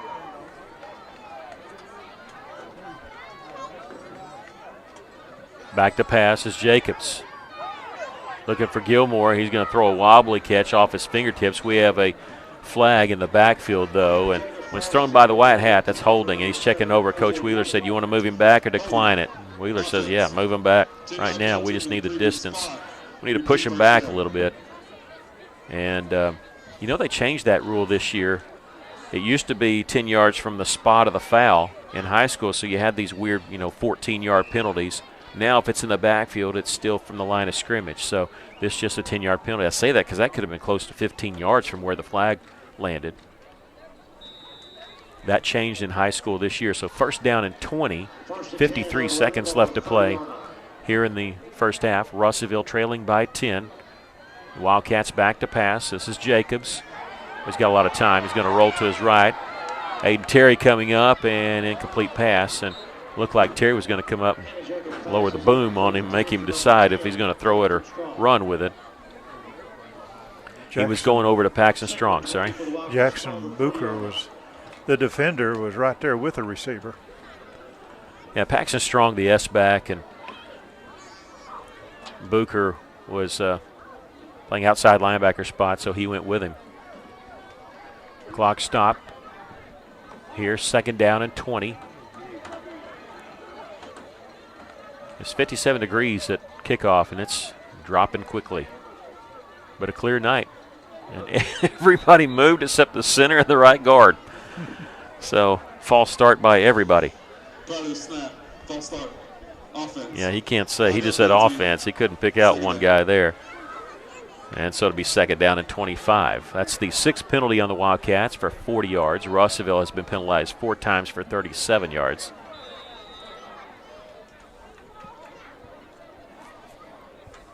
Second and 25. So we'll do it again. 25-yard line. Warner going to carry it on the sweep. Breaks a tackle there at the 25. Don't break that last one. Boy, that was close. He gets all the way to the 44.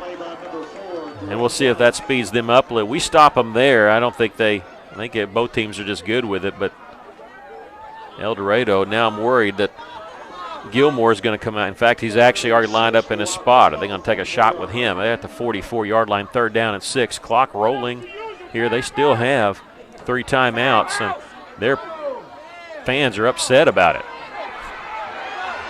Jacobs rolling he's going to spin back around. Clock is rolling here with 8 seconds left. He's still running, and he's going to tuck it and run, spin move at the 45, and taken down after a 1-yard gain, and that's the end of the first half. And El Dorado fans are really upset, and I really don't blame them. They didn't use their timeouts. The clock was ticking, and then they called a play that ran off 20 seconds.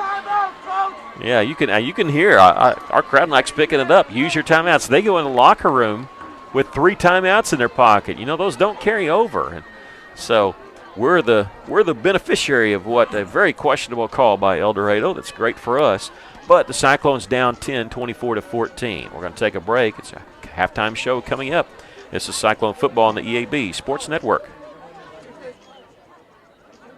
Why hold a parade that only goes 1 block? What in the world is a bathtub race? And how can one town be the training ground for American Pharaoh and the former playground of Al Capone?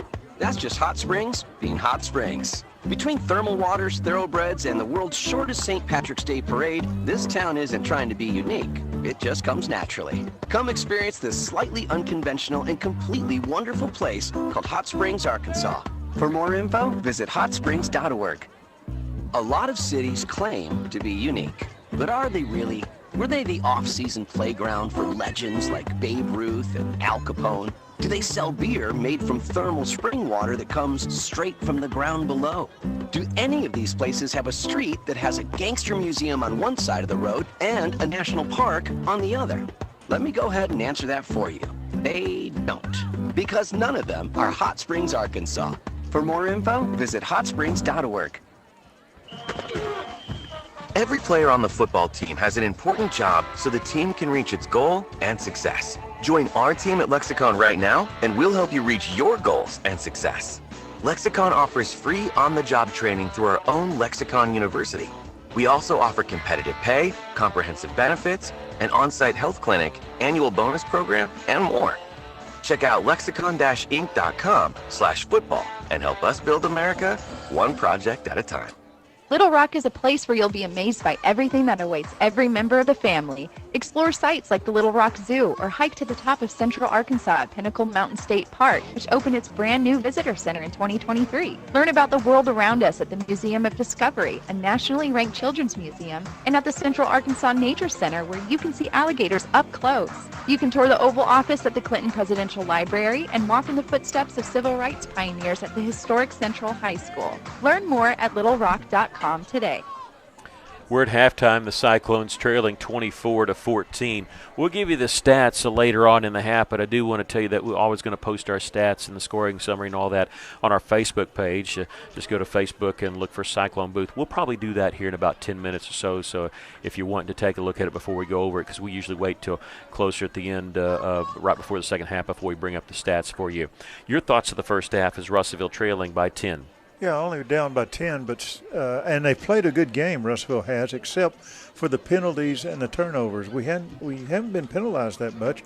They just came at very bad time, and also the turnover as well, a couple of turnovers as well. We still haven't established a run. We're relying on Luke's arm, and he's trying to go deep passes, and he's been successful at it, but we're having a hard time getting the ball to our running backs, and we haven't established a run game. We need to do that, but overall I think our defense is playing a very good game. Well, you wonder about the injuries they've had and how Russellville has not been able to take advantage because they've had guys step up. And Cannon Jacobs, I tell you, on film, it looked like, okay, he doesn't really throw it all that strong. It doesn't look like he's tough to tackle. He's tough to tackle. He's a slippery guy and not really overpowering, but he just sort of almost like he just sort of morphs. If you've heard, with the hit, if you've heard of Bruce Lee say, be water, that's kind of what he is. He takes a hit and he just stays on his feet. And he's been tough to tackle for Russellville in this first half. And Luke has done a good job as far as picking out his receivers, looking them off. And, again, that one pass to Olsen was 64 yards. That was a great play, beautiful pass. But if we look at some little swing passes, little short passes, that might open up that defense a little bit to get the run game going. I still wonder about that. I wonder if it was a breakdown of their defense right then that Russellville just capitalized on, or if we saw that earlier this year. I just wonder about that because, like I said, they didn't have anybody on him. It was just an easy little pitch and catch that went the distance. The Cyclones trail it by 10 here at the half. We're going to take a break. We come back. We'll have some scores for you. Also, Cyclone History segment coming up. This is Cyclone Football on the EAB Sports Network. Lyon College has been shaping Arkansas's future for 150 years, educating students who truly make a difference. Our alumni, they're the computer scientists, artists, engineers, business leaders, teachers, and healthcare professionals you rely on every day. And when it comes to med school, Lyon grads have an acceptance rate that's more than double the national average. Ready to be part of something big? Learn more at lyon.edu. Lyon College, building a better world starting right here in Arkansas. One automobile is the undisputed classic, the BMW 530i xDrive. Saracen Casino is giving the ultimate driving machine to one lucky player. Play all November at Saracen and score entries into the drawing for your chance to drive home in an exciting BMW 530i xDrive from BMW of Little Rock and Saracen Casino. At 40 minutes from Central Arkansas, Saracen is Arkansas's closest place to play. Saracen Casino Resort, Vegas, Arkansas style. Gambling problem? Call 800-GAMBLER. From your first paycheck to your first home, starting your own business or celebrating your retirement, we're here for all of life's important moments. At Simmons Bank, our modern banking solutions make managing your finances effortless and efficient, so you can focus on what matters most. Simmons Bank, proud supporter of the moments that matter. SimmonsBank.com, member FDIC, equal housing lender, all accounts subject to approval. At Stevens, our philosophy is to invest every dollar as if it were our own, to seize opportunity, to anticipate rather than react, to deliver constant focus in an ever-changing world, and to pursue the objectives of our clients in order to help them reach their financial goals. A proven history of helping companies and individuals. Stevens, member NYSE, SIPC. We're here at the half at Memorial Stadium in El Dorado. The Cyclones trailing 24-14, and El Dorado 4 touchdowns, missed 4 two-point conversions. The Cyclones did it a more traditional way. I do like the fact that Russellville did not chase points when they were up 13-10. You don't chase points until the fourth quarter typically. We'll give you some other scores. We did tell you that Schottinger passes along that Atkins was leading Perryville at the half by a score of 3-0. Paris is at Mansfield, and Paris trails Mansfield in the second quarter 20-0 is the score of that game. Pottsville leading Malvern at Malvern 27-7 in the second quarter. Dardanelle, we told you, is idle tonight. One team gets a bye in 4A, and it just kind of rotates around. Dardanelle got that bye, even though Elkins is easily the best team in 4A. It kind of rotates around, so Dardanelle making good use of that. Hector trailing Carlisle big 35-0. That's also a second quarter score. For our neck of the woods, as far as our classification, Mountain Home leading Sheridan at the half 28-21. Lake Hamilton ahead of Jonesboro 27-13. Van Buren leading Marion, and what I thought was going to be upset, it's 22-7. The Pointers leading. Pointers are a 6 seed. Marion's a 3 seed, but the Pointers have been playing better and better, and I feel lucky that we got them so early in the year, as they were our first conference game. We won that game 31-23, but they have been playing better and better as the year has gone on. But so this is the only game where the 6A West team is not leading. We do want to tell you that we will be posting the stats, but right now I can't wait. I got to go into Cyclone history because it's my favorite segment. I just love researching this stuff, but we're going to go all the way back, not very far, just 22 years, to 2002. The Cyclones faced El Dorado here at Memorial Stadium. It was in the first round of the 5A state playoffs back then. And Russellville won that game 38-37 in double overtime. And Aaron Williams for Russellville had hit a 33-yard field goal with 16 seconds left that tied the game 24-24. In overtime, on 3rd and goal, Russellville had the ball first. And in overtime rules in high school, it's just like college, except you get the ball at the 10. So you get 4 downs. On 3rd down and goal, Landon Leach ran it in from the 2-yard line. Aaron Williams added the extra point. Russellville led it 31-24. The Wildcats came back, tied it. Let me see here. Let's see. In the second overtime, okay, we had tied it there at 31. Sorry about that. They had gotten the ball first. Then we got the ball to start the second overtime. Leach hit Tracy Steiger on a 10-yard touchdown pass. Williams added the extra point. That put us up 38-31. That was in double overtime. El Dorado scored on their second play from the 10-yard line. 10-yard run by Miller Foster. Scooter Register That's a name blast from the past. He was the head coach at El Dorado. He sent out the PA crew. Their sophomore kicker missed the extra point wide left. Russellville won it in double overtime, 38-37. Landon Leach threw for 230 yards in that game. He was 26 of 40, but Tracy Steiger, back then Mr. Everything for Russellville. He had 16 carries for 109 yards, caught 10 passes for 107 yards. He was dynamic if you never got to see him play. When Cyclones had trailed, but people forget this. They were actually down 10 points with 5.5 minutes to go, and after El Dorado had kicked a field goal. But Russellville went on an 84-yard drive with Leach scoring with 3:47 left. They got the ball back very quickly after a 3-and-out, and ended up leading to that game-tying field goal, winning. That led to the double overtime. Russellville won it double overtime, 38-37, a win for Coach Holt in the first round of the 5A state playoffs. That was back in 2002. That's your moment in Cyclone history. Russellville leading here 24-14. We're going to take a break, come back with stats from the first half. This is Cyclone football on the EAB Sports Network. The love of football defines fall weekends, and in many homes, our families. But it's a demanding sport that can cause injury. That's why UAMS Health Orthopedics and Sports Medicine is on sidelines and in locker rooms for high schools and colleges across the state, ready to care for athletes with clinics in Central and Northwest Arkansas.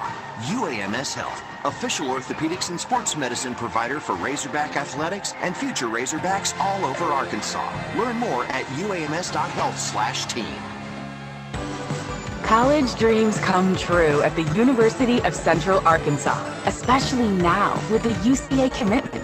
This new program provides a debt-free pathway for tuition and fees for Arkansas students whose families earn $100,000 or less a year. And that impacts everything. It's fewer barriers and endless opportunities. Welcome to Bear Country. Learn more about the UCA commitment at uca.edu.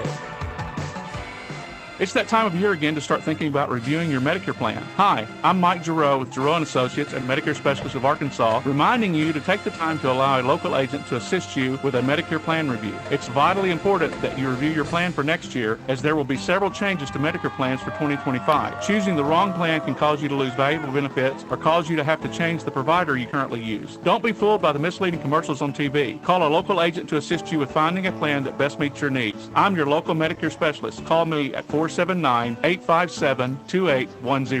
Welcome to the Gene Simple Treats Sugar Dome. Our reigning champ, the Salted Caramel Cupcake, is about to be awarded the belt for most delicious. But wait, watch this. It's the Triple Threat Cupcake from the top row.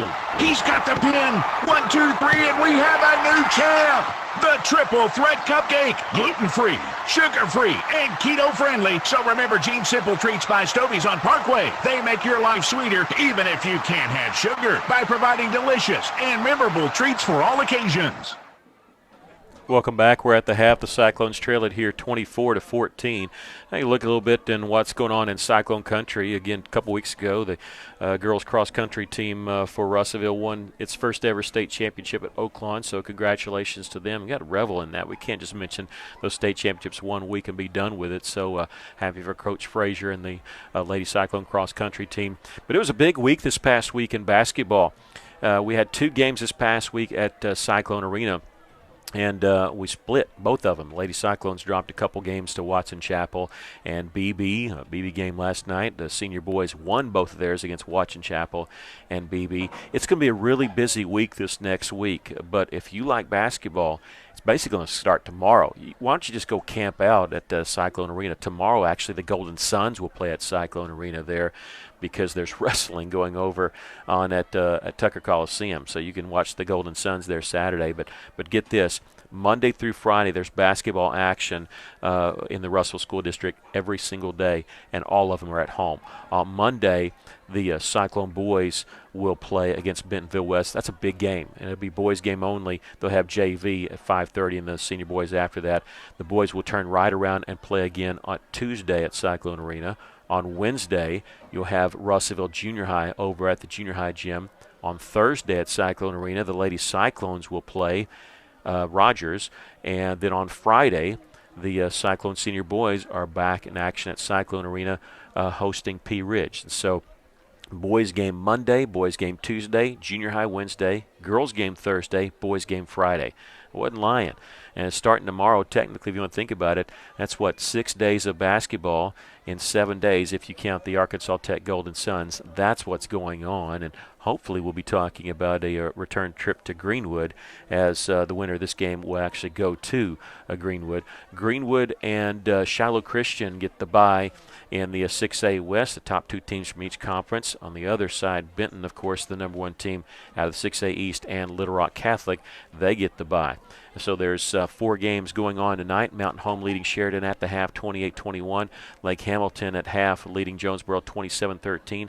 Van Buren leading Marion 22-7. And our score here, 24-14. The Cyclones trailing the El Dorado Wildcats, but still 1 more quarter to go. We're still a little over 5 minutes away from starting the second half. We're going to take a break, come back with stats of the first half. We have posted that on our Facebook page if you're wanting to look at that. But we'll be back with more. This is Cyclone Football on the EAB Sports Network. At Right Fiber Internet, Right Fiber is what we do. We're the right choice for the right reasons. No contracts, no hidden fees, unlimited data, and free installation and Wi-Fi. Our 100% fiber is the best connection available, and it allows us to offer speeds up to 5 gig. Right Fiber, a great name for great internet. Check your availability today at rightfiber.com or give us a call at 833-71-RIGHT. Johnny Storian with a thought from Alathus Realty. With years of experience, knowledge, and a network of relationships, they ensure you'll get the most for your house. So when it comes time to put that property on the market or begin looking for that next dream home you have, don't delay. Call Brent Pruddy and the professionals at Alathus Realty Russellville, 968-5668, or check them out, russellvilleliving.com. The folks at Arkansas River Valley Heating and Air want to take a moment to not only thank you for your business, but also the opportunity to work for you and give your family whole house comfort. Every kind word that you've put online and personal recommendation to your friends and family is appreciated. And customers like you are not only vital to their business, but vital to making our community as great as it is. From their family to yours, thank you from Arkansas River Valley Heating and Air. Celebrate with us at Phil Wright Autoplex as we mark our incredible 49-year anniversary. You don't want to miss out what we have going on during this great event. Huge discounts and savings on a great selection of Chevrolets, GMC, and pre-owned inventory. Whether you're in the market for a new car, truck, or an SUV, now's the perfect time to find your dream vehicle at the price you'll love. Come see us today and join in on the anniversary excitement. Serving the River Valley since 1975, exit 84, just off I-40, Russellville. Welcome back. We're at the half, 24-14. The Cyclones are trailing Russellville back out on the field. And I'm looking down here on the other side. El Dorado not here, but they get their backup field goal kicker, and he's actually trying extra points. Seems like they should have done that before before they tried 4 2-point conversions. But that's what they're doing right now. We're going to go over just a couple stats with you, just some game stats. But Russellville just 4 first downs to El Dorado's 14. But realize Russellville's first possession, they did have that short field when El Dorado fumbled the opening kickoff. But Russellville 109 total yards, El Dorado 237. We'll break down Russellville a little bit for you. They threw for 81 yards, just rushed for 28 yards because El Dorado really shutting down the running game. Luke Jones 4 carries for 25 yards, but he's the only one that's over 10. Marcellus Olsen actually negative yards because they've stopped him. And Ladarius Prince 2 carries for 4 yards. Magnus Golden 1 for 6. Luke Jones throwing the football. He's 2 for 7 for 81 yards. His 2 completions have been 2 touchdowns. He does have 1 interception. Marcellus Olsen 1 catch for 64 yards and a touchdown. Julius Thompson 1 catch for 17 yards and a touchdown. For El Dorado, Cannon Jacobs 5 of 8 for 80 yards and 2 touchdowns. And 6 of 9 for 85 yards and 2 touchdowns. He's also been the threat running the football. 13 carries for 76 yards and a touchdown. Jeremy Samuel, 11 for 21 and a score, but he is the one that went out, and we saw him jogging a little bit there in the second quarter as they're coming back out. It'll be interesting to see if he's going to be able to play. The other running back, Jeremiah Warner, 10 carries for 62 yards. Receiving, A.J. Gilmore, 2 catches, 65 yards, and 2 touchdowns. He's been the main go-to guy. Russellville committed 4 penalties for 37 yards, 6 penalties for 40 yards on El Dorado. Russellville 0 of 3 on third down conversions, 1 of 1 on fourth down conversions. And El Dorado 6 of 12 on third down conversions. They've gone for it 3 times on fourth down and converted all 3. Nobody stopped anybody in the red zone. Russellville's been there once and scored a touchdown. The Wildcats have been there 3 times and scored 3 times. That's your halftime stats. We're going to take a 60-second break. Oh, no, I'm sorry, Stephen. They didn't put more time on the clock till just now, so we're going to take a 2-minute break. How about that? And then come back with the second half. This is Cyclone Football on the EAB Sports Network. This is Russ Jones, president of Arkansas Tech University. Arkansas Tech is the only public university in the state that had 0 increase in tuition, fees, or student housing this year. We are committed to providing a quality, affordable education. We also understand that learning extends beyond the classroom. Arkansas Tech provides the complete university experience while remaining small enough to know you as a person and not a number. Visit atu.edu to begin your Arkansas Tech journey. A better future awaits. Let's build it together at Arkansas Tech. Arkansas Tire and Auto Service, we're more than just tires. Consistent, responsive, honest and fair. What makes us different? We're the ones who care. Trust our experience to know what you need. Professional and fast, see what we mean. Arkansas Tire and Auto Service, we're more than just tires. Arkansas Tire and Auto Service, 2304 East Main, Russellville. Farmers Co-op, East Main, Russellville. Mike Apple's along with us. Mike, you guys have some great culvert deals. People looking to do some work on the farm or around their home, you can help. You bet. We've got plastic culvert from 8 inches up to as big as you want to go, 20 feet, 24 feet. Got good prices on them. You ought to check us out. Remember the Co-op in Russellville, East Main, and don't forget their Danville location. At Centennial Bank, we believe serving our community goes beyond assisting with financial needs. We pride ourselves on being community connected and customer focused. Supporting our community starts with our employees. We enjoy rolling up our sleeves and helping make our community a better place. Our local bankers are a team that brings passion, pride, and dedication to our communities. That is why Centennial Bank is proud to support the place we call home. Centennial Bank, member FDIC, equal housing lender. Hey, coming up at the conclusion of this game over on the radio side, Rex Nelson will be hosting the scoreboard show. That'll go from 10 o'clock until midnight. I think this is usually the last week, or did they do one more week? I'm not sure. But it'll go 10 until midnight. You get up to date on all the first-round action and playoff scores. We know that Marion scored right before the end of the first half against Van Buren, so Van Buren at the half leading the Marion Patriots 22-14. We're getting ready to start the second half. Cyclones trailing here 24-14, and you pointed out we were looking at Jeremy Samuel, the running back. He was walking, but very gingerly. He doesn't look like a guy that's going to go back in the game, but he's still fully dressed out. I'm just kind of watching him now. He's hurting a little bit, and I mean, but he's still looks like he's trying to jog a little bit at times, just seeing if he can stop and start. They're fantastic running back. But remember, Russellville won the toss, elected to defer to the second half. They ended up getting their offense on the field first anyway after El Dorado fumbled the opening kickoff and Russellville scored. They last scored the touchdown to put them ahead 14-12, but El Dorado scoring the last 12 points of the first half. But we'll get it to start second half. We're very close. Nobody deeper than the 20-yard line. That's a live ball. It's going to hit at the 31 and roll out of bounds. Did we touch it? If not, we get it. And with the penalty flag, they don't throw the penalty flag. I'm going to say we get the 5-yard walk-off there. They're going to say hit the 31, and they're talking about it. I don't see a flag. They put the beanbag out, so it's going to say it did touch Russellville at the 30-yard line. Hit it at the 31 and touched us at the 30 and went out of bounds at 29. They're still kind of talking about it. And I'll be honest, I thought it touched us. So, so it went out of bounds at the 29, and that's where we're going to get it. Because if we don't touch it and it goes out of bounds, then you mark off 5 extra yards, and that's where you get it. So Russellville will have it at the 29-yard line. Jones going to bring in man in motion. That's Marcellus Olson. Fake it to him, little forward pitch, and boy, they sniffed that one out. They were in our huddle, it seems like. A little forward pass to Dajuan Ford on the shovel pass, and that's going to go for a loss of yards. He didn't go nowhere. They were right there on him. That's the first pass we've completed that hasn't scored a touchdown. We completed 2 in the first half, both for touchdowns. That one goes for a -2. Back at the 27-yard line, 2nd down and 12. Yeah, I like the play design, but, boy, Javion Jr. was right there. High snap for Jones on 2nd down and long, throwing far side complete.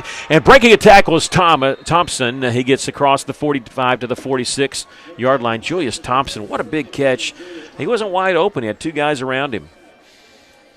I think one was going for the interception, and he missed it, and just a great play by Thompson. 19 yards there. He caught the ball, and that had the first down, and then he picks up some extra yards. Russellville on the move now, getting that first down.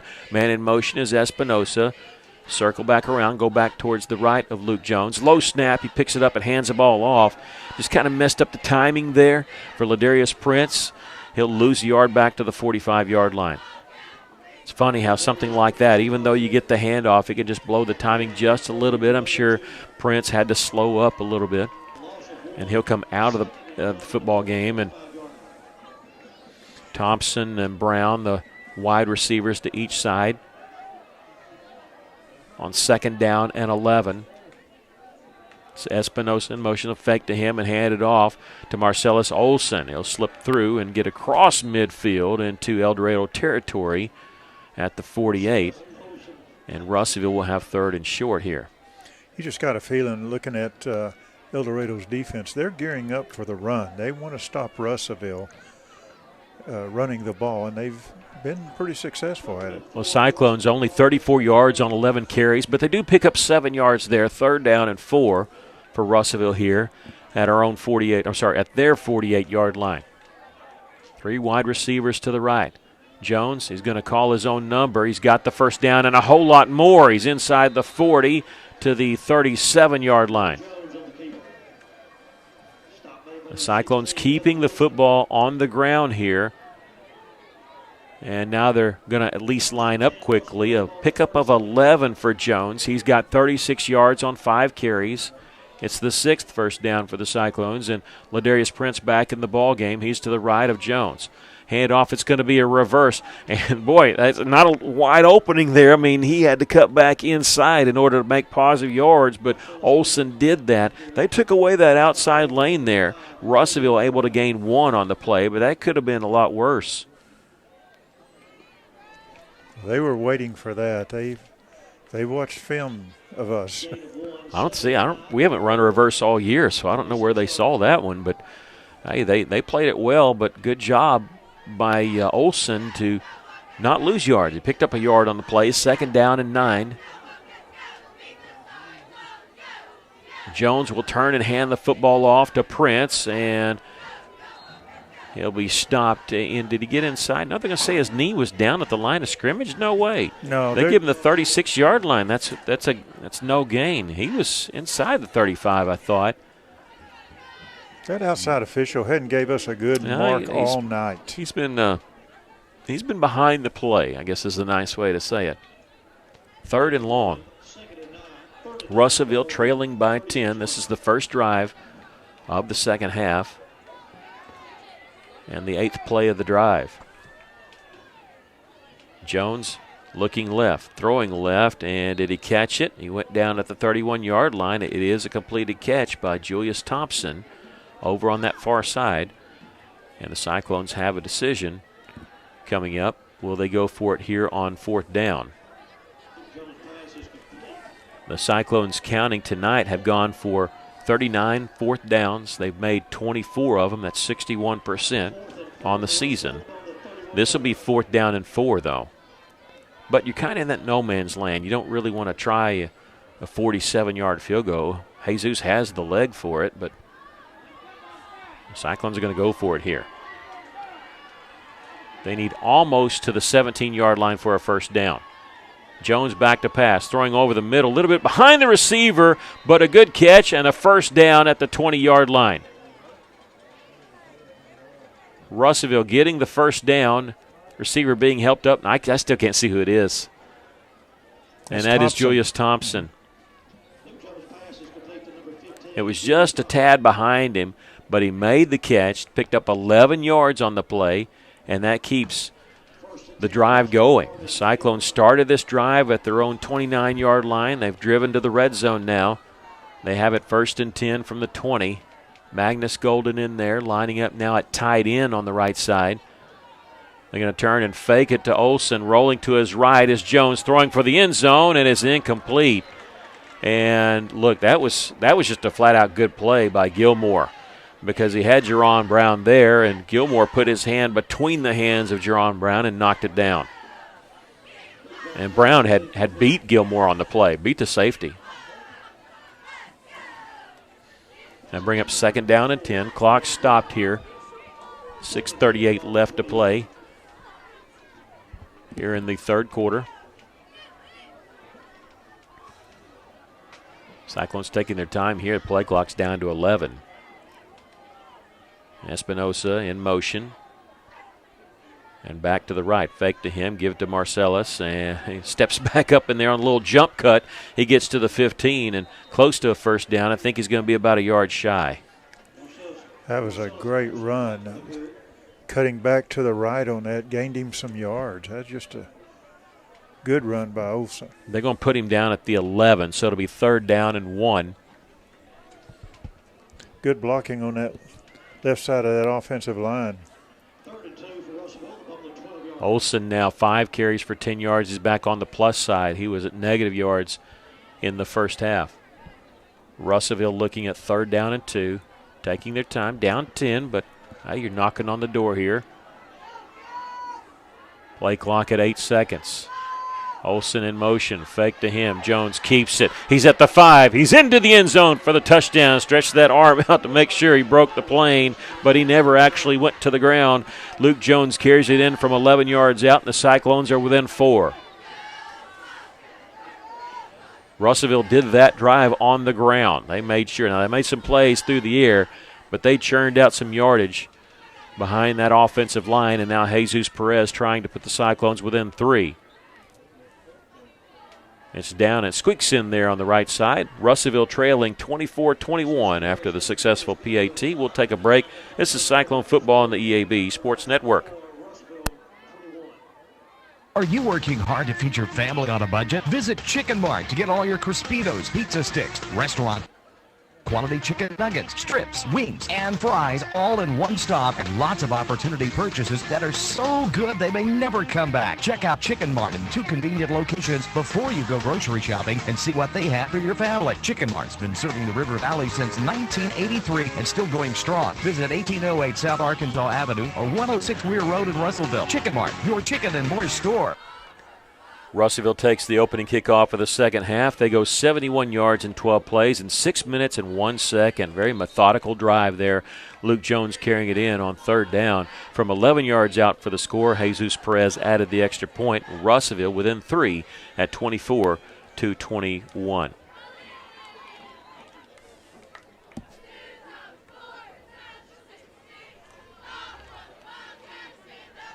Gilmore and Moore are back there for El Dorado. You hate to see Gilmore get it. Well, they shifted over, and what they're doing is they're actually standing in a single file line back at the 20, and they're not letting you know where they're going to be. And now Gilmore is going to go over to our left side, and we're just going to scoot this on the carpet, but it's going to go right to Gilmore. He's going to scoop it up at the 25, trying to go left, nothing there, cuts back towards the middle, spin move at the 30, still on his feet at the 35. He's at the 40, angling towards the sideline, stops, cuts back, he's at midfield, and he's just dragging tacklers, breaking tackles, gets to the 41-yard line. I would enjoy this if he wasn't doing it against our team. Good grief. That's a return of 35 yards. And what else can you do? You just roll it there to him, and he's able to scoop it up and literally make something out of nothing. He's just waiting for the defender to make a move, then he just cuts it and gets away from him. He's a good, exciting runner. Yeah, again, he had a long touchdown return against Marion of 78 yards. That time he goes 35 against us. That's his second one over 30 tonight. He's got an interception, 2 touchdown receptions. He's been Mr. Everything for them, and they've needed it with Samuel, their leading rusher, out of the game. Jeremiah Warner will carry for close to a first down. They're giving it to him. Yeah. It is a first down, 10 yards on the carry for Warner, and he stepped up too, filling in for the injured Samuel. He's got 72 yards now on 11 carries after that 10-yard pickup. 1st and 10 for El Dorado at the Cyclone 30-yard line. Russellville trailing by 3. Play action. Jacobs nowhere to go, and he's going to be sacked back at the 35-yard line by Aiden Terry. And Terry is still on the ground. He's now popped up. He looked like he was in a little bit of pain. Ethan Haney was over there checking on him, along with Jarrett Peter. Seems to be okay now. Well, he's going to go off. Yeah.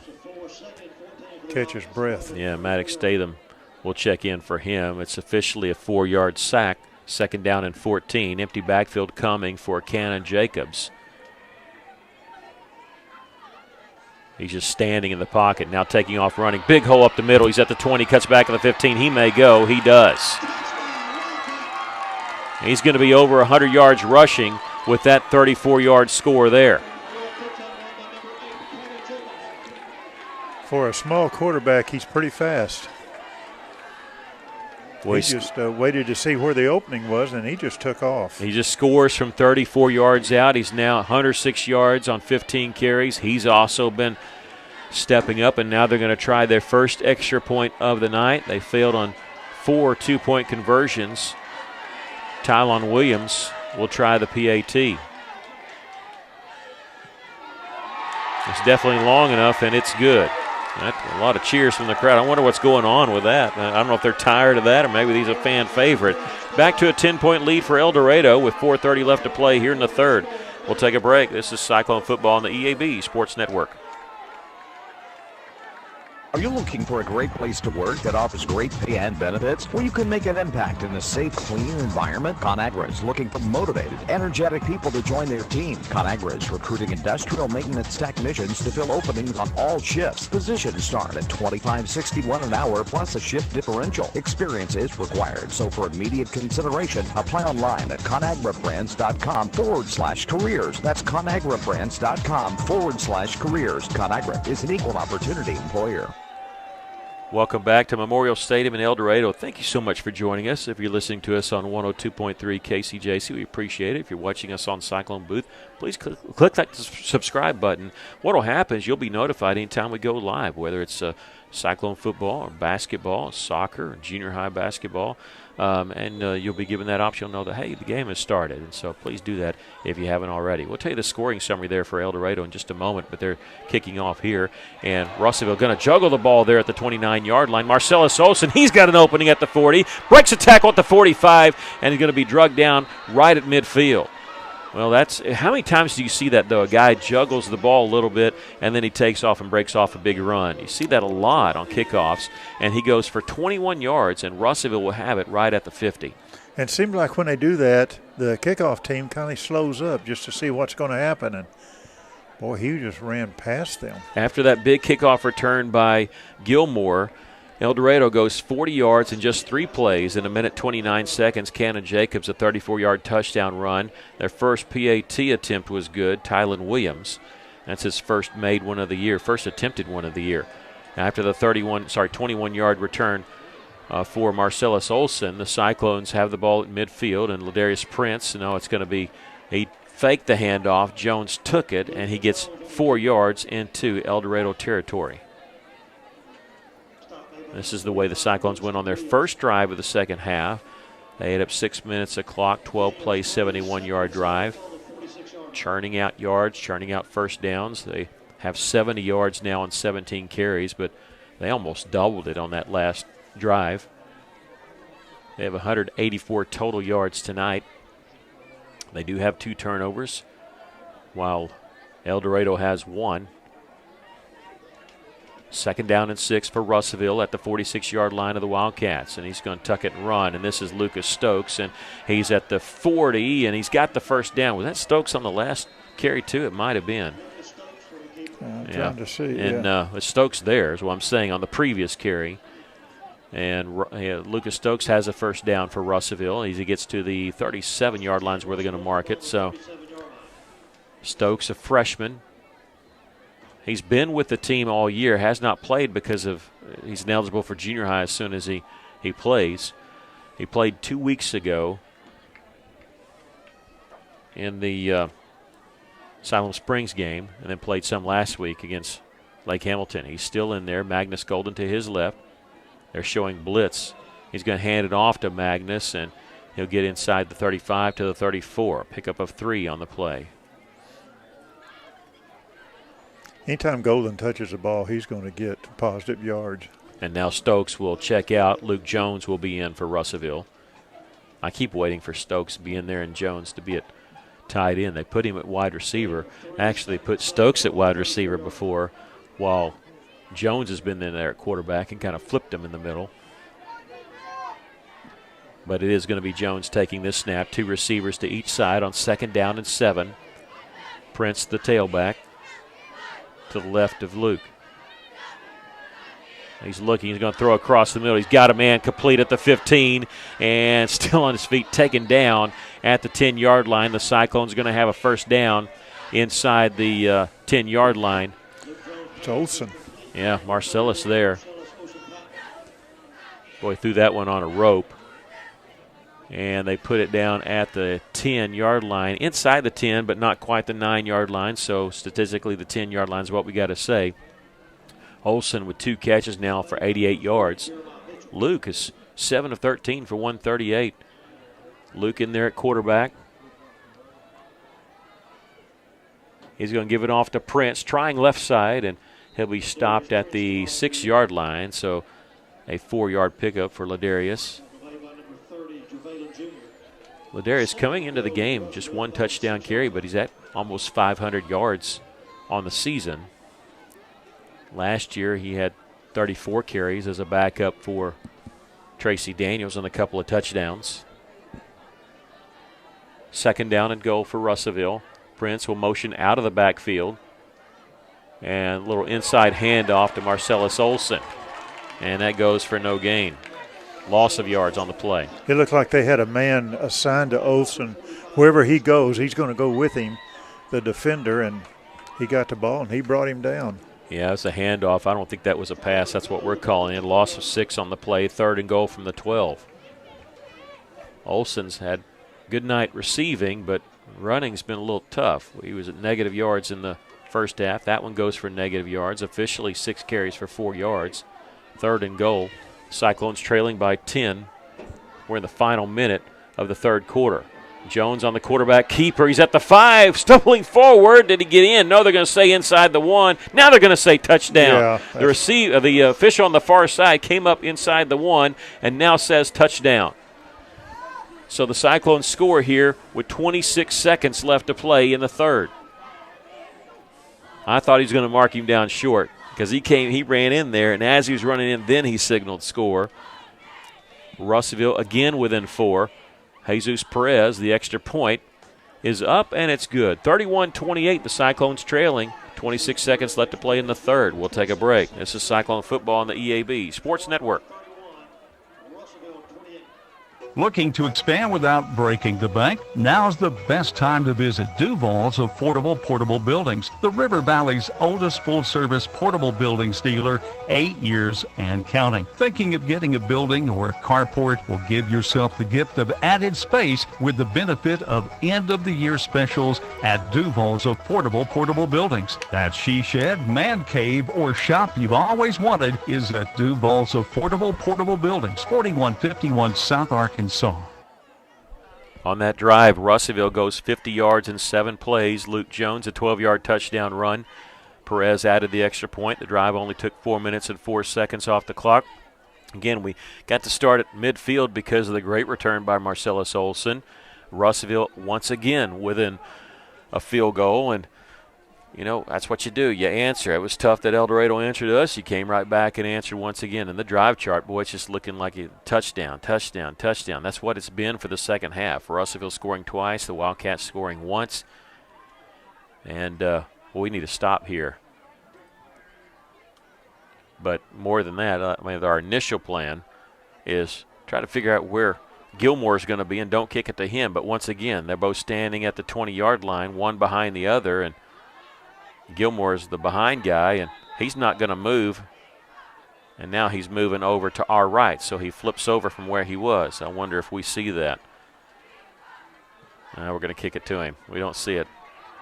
He's going to be fielded at the 17-yard line, left side across the 25, 30, using his speed. He's at the 40, and he's at midfield, and Jesus Perez is going to hold on to him, make him get out of bounds. The fans here want a late hit. There's a pushing and shoving going on now. Flags fly. Fans wanted a late hit initially, but look, to be honest, there was no whistle. I mean, you play to the whistle, and now this is a bad scene here. We don't really want to talk too much about it. 2 more flags, another flag, a hat going, and we're going to have to sort this out. But what happened was Perez was still hanging on to his feet, and he was hopping. We had a good look at it because it's right below us that he was out of bounds, but I didn't hear a whistle. Russellville came up and pushed him out of bounds. It wasn't a dirty hit, but it was enough to let you know that he was there. And so we're going to have to sort this out. Initially, it was not going to be anything when we pushed him out of bounds. The fans here wanted a late hit out of bounds, but initially that's not what it was going to be. But there is hats, caps, wristbands, whatever you can name. I think I saw a wedding ring thrown out there by one of the officials that was throwing stuff on the field, and we're going to have to sort a lot of this out. This may take a little bit. 19 seconds left to play here in the third, and I think they marked him down at the 48-yard line of Russellville, which would have been a 35-yard return. Once again, I really don't think it was dirty. And you can say, well, you're a Cyclone fan, but I really don't. Even then, it was you didn't know the play was over, and it wasn't like he just leveled him. You play until you hear the whistle. Yeah, and I didn't.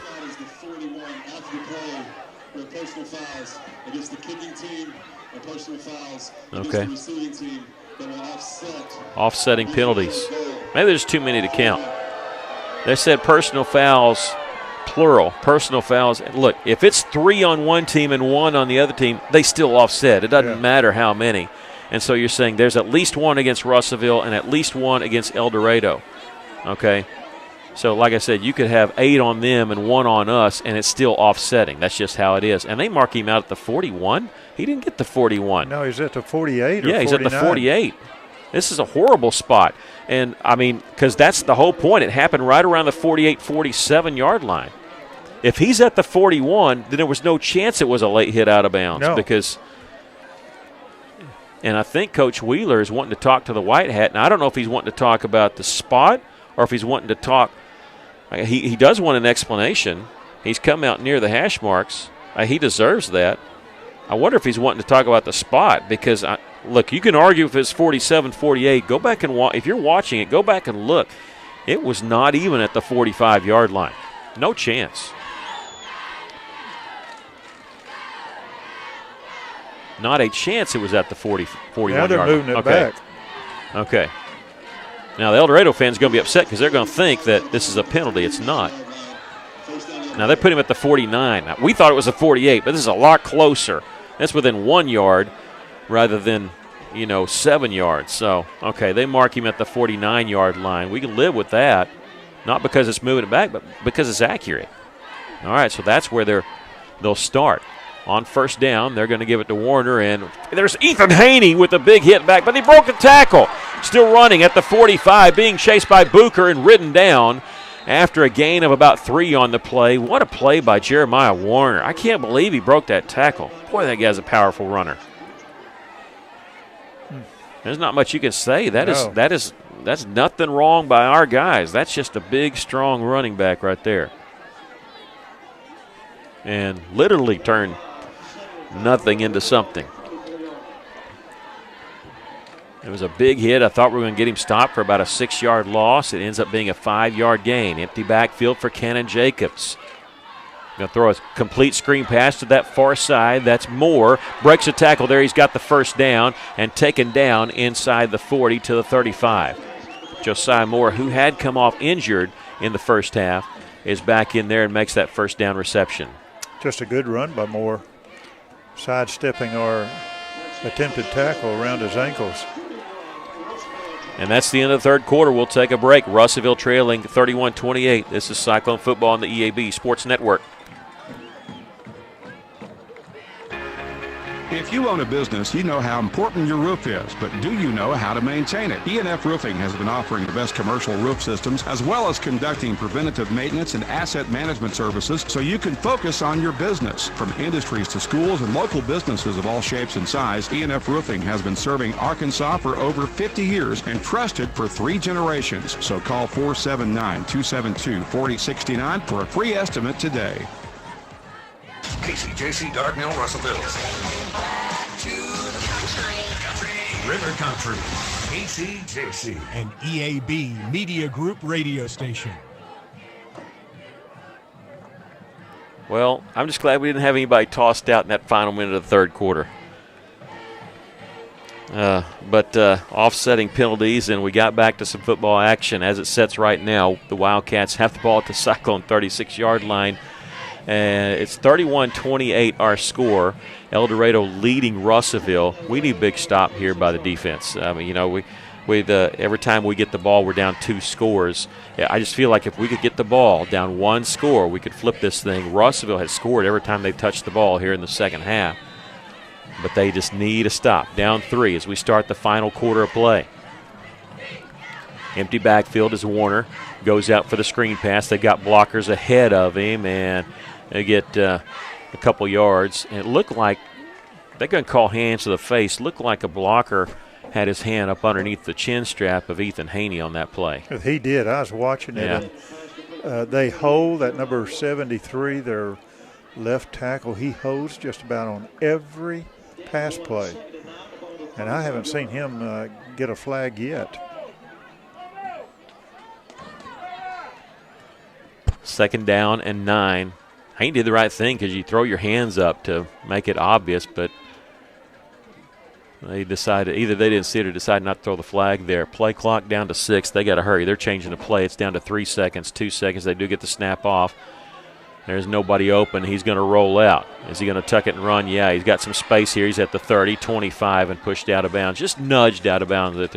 I mean, Mosley did that. You got to be careful because you don't know what's going to get you in trouble here because of the tempers flaring at the final minute of that third quarter. But Cameron Jacobs gets the first down as he gets down to the 23-yard line is where they'll say. So 12 yards on that carry. He's got 118 yards rushing. This is only his second game where he's rushed over 100 yards. He had 90 against Sheridan last week. 118 tonight. 2 receivers to the left, 1 to the right. They have the S-back, Paxton Strong, and it'll be a quarterback keeper running right side. He's inside the 15. Another first down as they're going to mark him down at the 12. Well, I know they miss Jeremy Samuel, but so far their offense is clicking, and he's not even coming in. He's still dressed out, but he's not coming back in the game, and their offense is clicking without him. Yeah, Jacobs and Warner both are eating up some yardage. Yeah, 1st and 10 as they enter the red zone here at the 12-yard line. Warner's going to keep it straight up the gut, and he'll break the first tackle, but not the second one, and the Cyclones stop him for about a yard gain. Aiden Terry in there. Also Jackson Booker is the one that slung him down. Pickup of 1, 2nd down and 9. Warner, 13 carries for 78 yards. Had a discussion. And, yeah, I didn't see a flag, but there might be one. Okay, I see one that's back in the end zone. Way back in the end zone, just past the goal line. Thrown by the back judge.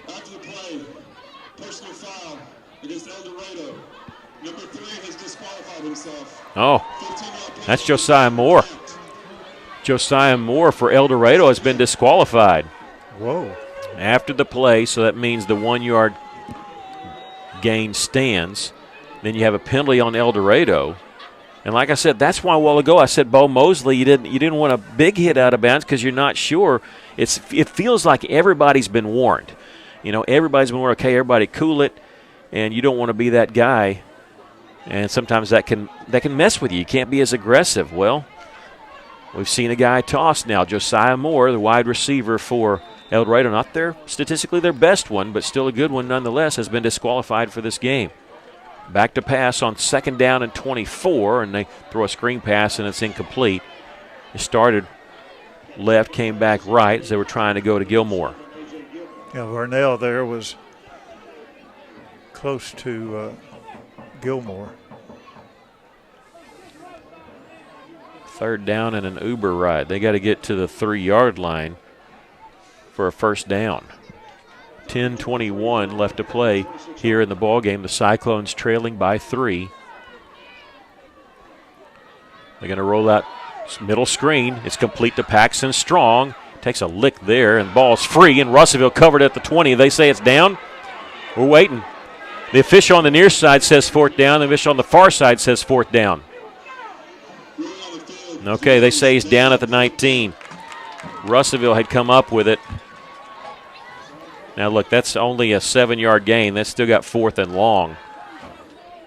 But Russellville had covered that football at the 20-yard line. I didn't see a beanbag come out, though. Those little blue beanbags they throw, that's when there's a fumble. They throw it where the fumble happened.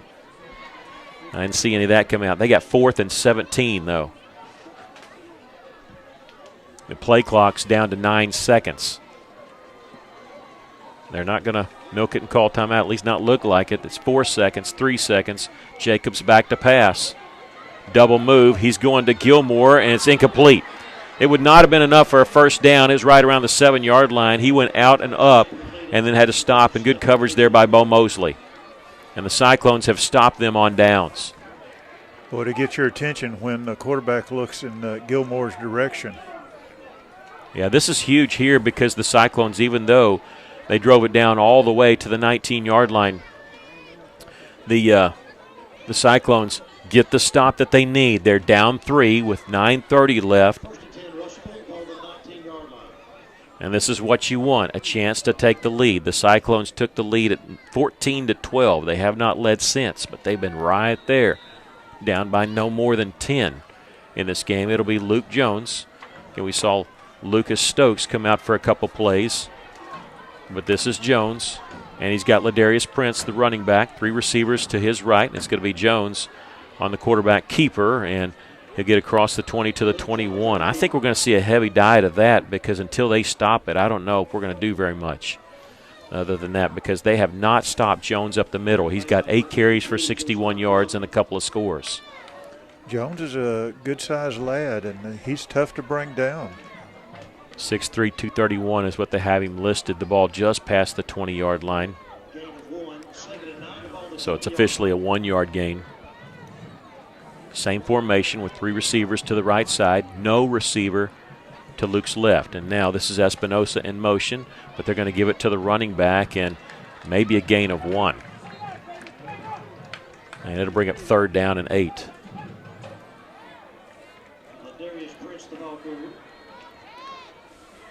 It's like they've stopped our running backs, but they haven't stopped the quarterback running the football. I don't know what's been the difference. Because Prince has got 6 carries for 8 yards. I see Thompson back out there. Yeah. So. Well, it's a passing down here on 3rd down and 8. 2 receivers to each side. The Cyclones have the ball at their own 21. Jones looks left, but he's got a lot of time. Now he's going to roll to the right a little bit, throwing across the middle, and it's diving catch. Did he make it at the 30-yard line? No signal. Everybody's looking at each other. It would be a first down. Now they're going to come together and talk about it, and they're going to say, yeah, he made the catch at the 30. That's a first down. Nobody said catch. Nobody said first down. Nothing. That was really confusing. Mitchell Manning with the catch. Good job, Mitchell. Needed 8, got 9. It's a first down for the Cyclones at the 30-yard line. 2 receivers in a line on both sides. Screen pass complete here to Dajuan Ford. He's got an opening here on the side, and he gets the first down across the 40 to the 43. Boy, that was a good pass. Very hard pass.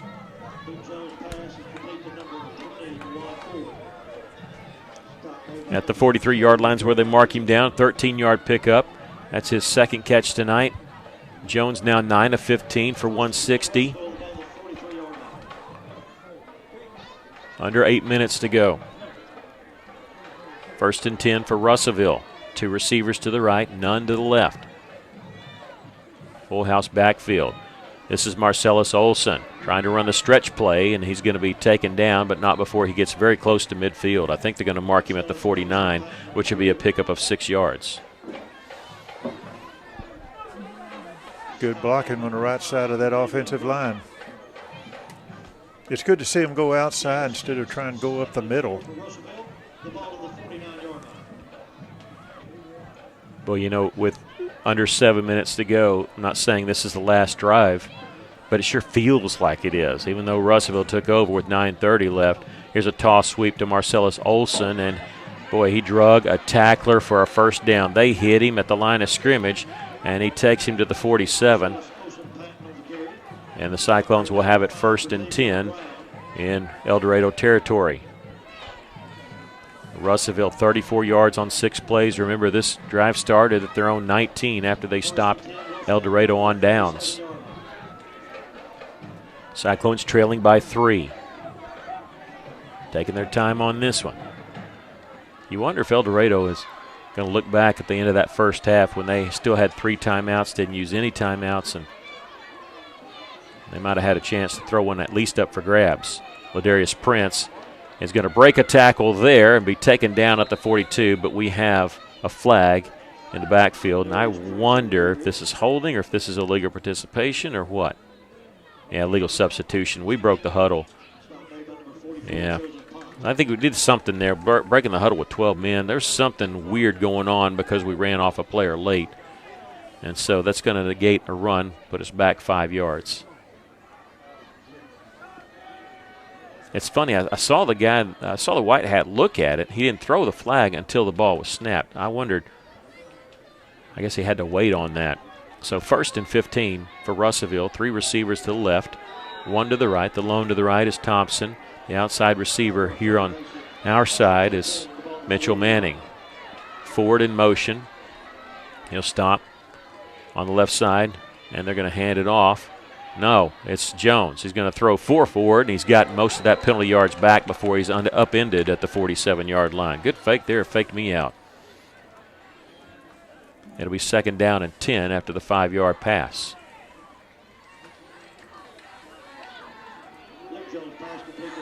Mountain Home leading Sheridan 42-35 nearing the end of the 3rd quarter there.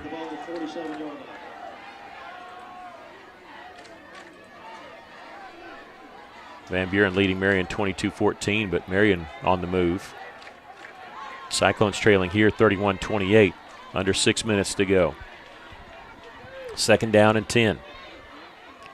Jones looking left, but he's going to keep it all the way. He breaks free there at the 40, sheds a tackler. He's at the 30, 25, and runs out of bounds inside the 25. Yeah, when he looked to the left, that took the defense. They broke in that direction, and that left the right side open. Pickup of 19 yards on the run. And Russellville has it 1st and 10 from the 28-yard line, and Lucas Stokes going to check in for Russellville at quarterback. Jones will check out. Olson will check out. Ladarius Prince in the game.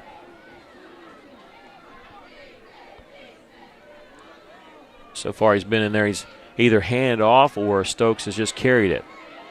I don't know if they'll let the freshman throw it in this situation. We'll see. They're coming up to blitz, and Prince going to get the call, and he runs right in that blitz. He had no chance. Prince had no chance on that one. They blitz from both corners. Crosby there on the stop. Luke back in. Under 5.5 to go.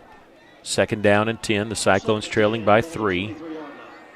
If the drive stalls, you got a really good field goal kicker there if you need him. Russellville only has 10 guys on. They're going to run in Aiden Terry. Play clock at 9 seconds. They may have to use a timeout here. It's at 4 seconds. Man in motion, that's Marcellus Olson. They just get the snap off. Jones going to keep it himself, and he's going to be taken down, but not before he gets inside the 20 to the 18. They haven't figured out Luke yet. They just have a difficult time bringing this quarterback down. He's doing a good job picking the holes there at the line of scrimmage. It'll be 3rd down and 4 after the 6-yard pickup.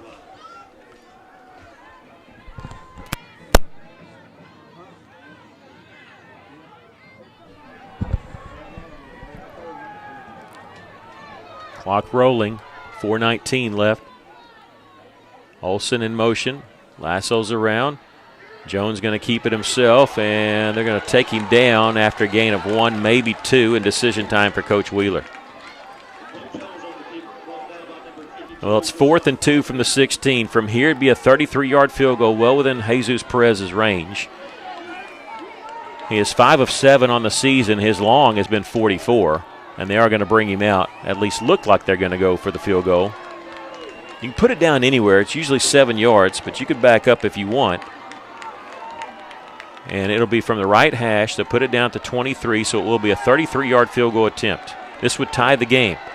Clock rolling, and now we have a timeout called, and Coach Wheeler's upset. Russellville has to use a timeout. There was it was Russellville. There's 4 seconds on the play clock. We'll take a quick break.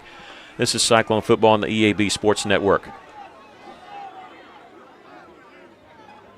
Athletes Corner, your high-performance athletic store for quality athletic footwear and apparel, features Nike, Under Armour, The North Face, Patagonia, Oakley, Saucony, New Balance, Brooks, Asics, Kabu, Keen, and many, many more. Fellner's invites you to make them your first stop. With more than 50 years combined experience, the familiar faces at Fellner's can help you with all your athletic needs.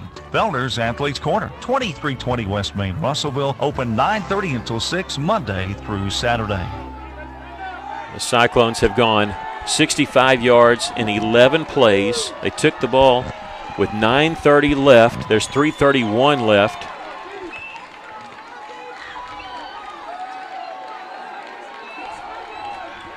And here's the 33-yard field goal attempt by Jesus Perez. It's definitely long enough, and it is good. We're all tied. 3:26 left to play in the ball game. We're tied at 31. We'll take a break. This is Cyclone Football on the EAB Sports Network. Celebrate with us at Philmont Autoplex as we mark our incredible 49-year anniversary. You don't want to miss out what we have going on during this great event. Huge discounts and savings on a great selection of Chevrolets, GMC, and pre-owned inventory. Whether you're in the market for a new car, truck, or an SUV, now is the perfect time to find your dream vehicle at the price you'll love. Come see us today and join in on the anniversary excitement. Serving the River Valley since 1975, exit 84, just off I-40, Russellville. A key moment in the game that the Wildcats had the ball up 3, and they had it 2nd and 9 after a 1-yard gain. A penalty on the Wildcats, personal foul penalty, and got a player ejected, and it went from 2nd and 9 at our 11 to 2nd and 24 from our 26. From there, we stopped them. Russellville took the ball over when we stopped them on 4 downs. They go 65 yards in 12 plays in 6 minutes, 4 seconds. Jesus Perez hits a 33-yard field goal, and we're all tied. How big was that penalty? Not just kicking out a player, but it completely stopped their momentum. You know, I mean, they had driven to our 11-yard line after a really good kickoff return to our side of the 50. 3 minutes, 26 seconds left to go in the game, and we're all tied at 31. If Russellville wins this game, we can point back to that penalty, and El Dorado probably pointing back to it a lot.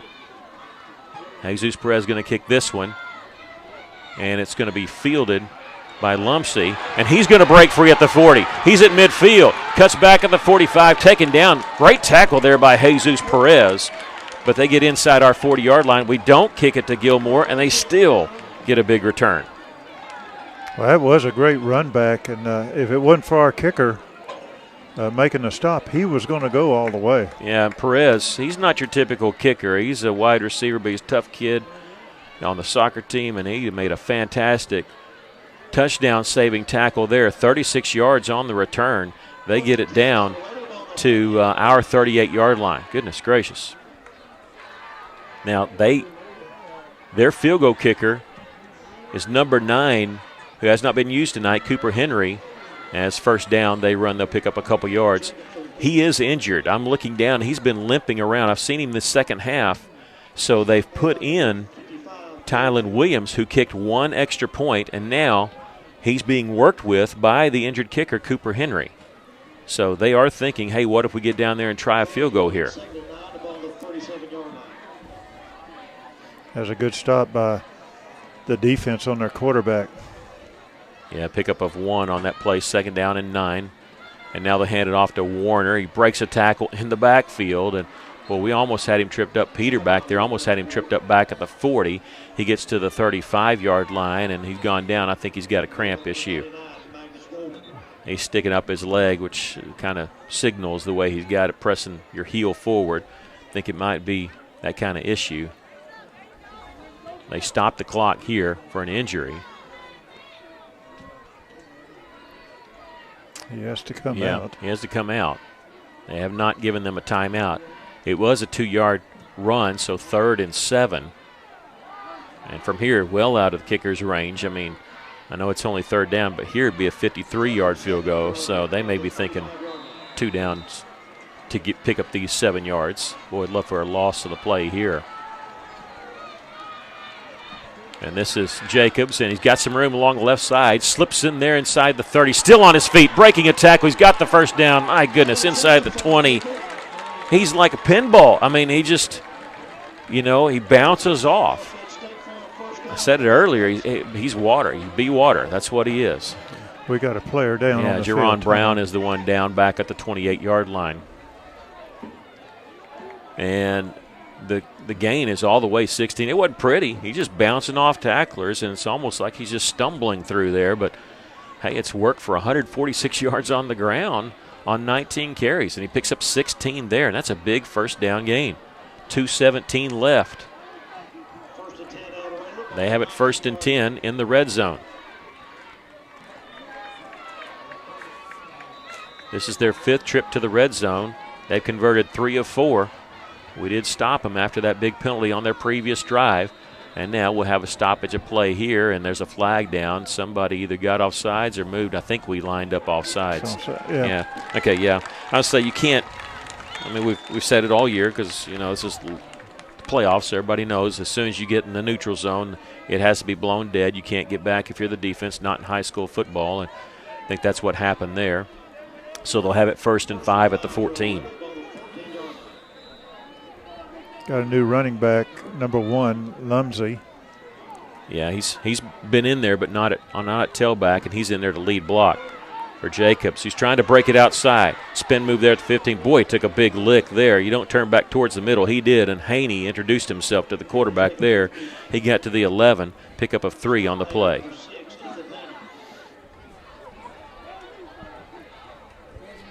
Second down and 2, though. Remember, that wasn't an 8-yard gain. It was that 5-yard penalty, so it was 1st and 5 and now 2nd and 2. And they're taking their time. You wonder if Coach Wheeler's thinking about using any timeouts if they get a 1st down here. Jacobs going to turn and hand it off. No, he's going to keep it himself, and he's taken down inside the 10 by Aiden Terry, but not before he picks up a 1st down at the 7. Well, at what point do you say we just need a turnover to start stripping the football? You want to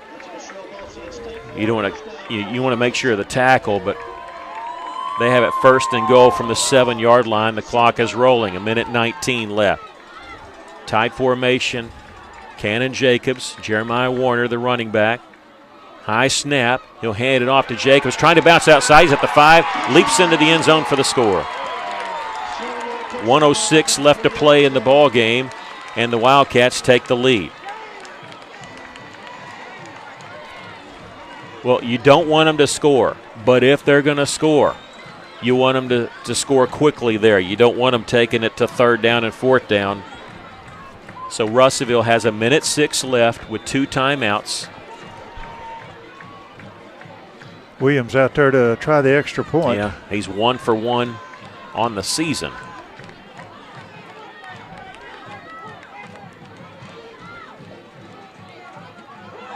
The kick is up.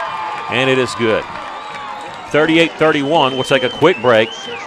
Russellville trailing by 7. This is Cyclone Football on the EAB Sports Network. Running a business, a household, or just everyday life can be hectic. The last thing you want to have to think about is banking. At First State Bank, we focus on providing you the financial tools and exceptional service you need so you can focus on what really matters. Whether it's managing your business from the sidelines or making life run a little smoother with convenient and flexible financial solutions. We've got your back. Get back to business and life. We'll take care of the rest. First State Bank. They've been odd with the clock here. We've been trying to match our clock with what they're doing here, but at times when there's an injury timeout, they're continuing to roll it, and so sometimes it's been tough for us to match the clock. So I know we've had people asking about that, but that's been the issue. There is 1 minute and 6 seconds left. Yeah, there's one injury timeout. They let it roll for 35 seconds, but there's 1 minute 6 seconds left to play in the game. The Wildcats have just taken a lead. They went 38 yards in 6 plays. Warner, a 7-yard touchdown run. Williams added the extra point. That drive took 2 minutes and 20 seconds left. Some big plays, but the quarterback running the football, he was the big play and all that. So Russellville has 2 timeouts, 1:06, and maybe it starts with a good return here. The Cyclones will take it at the 29-yard line, get across the 35, breaks a tackle there. Marcellus Olson at the 45, at midfield, taken down in Wildcat territory. And that's how you start a good drive there. You get a really good return by Marcellus Olson. And El Dorado's got a player down. Yeah, they do on that far side. Let's see if they stop the clock this time. And they will put, how much time are they going to put back on there? They'll put 56 seconds, so we'll put it back on 56 seconds. So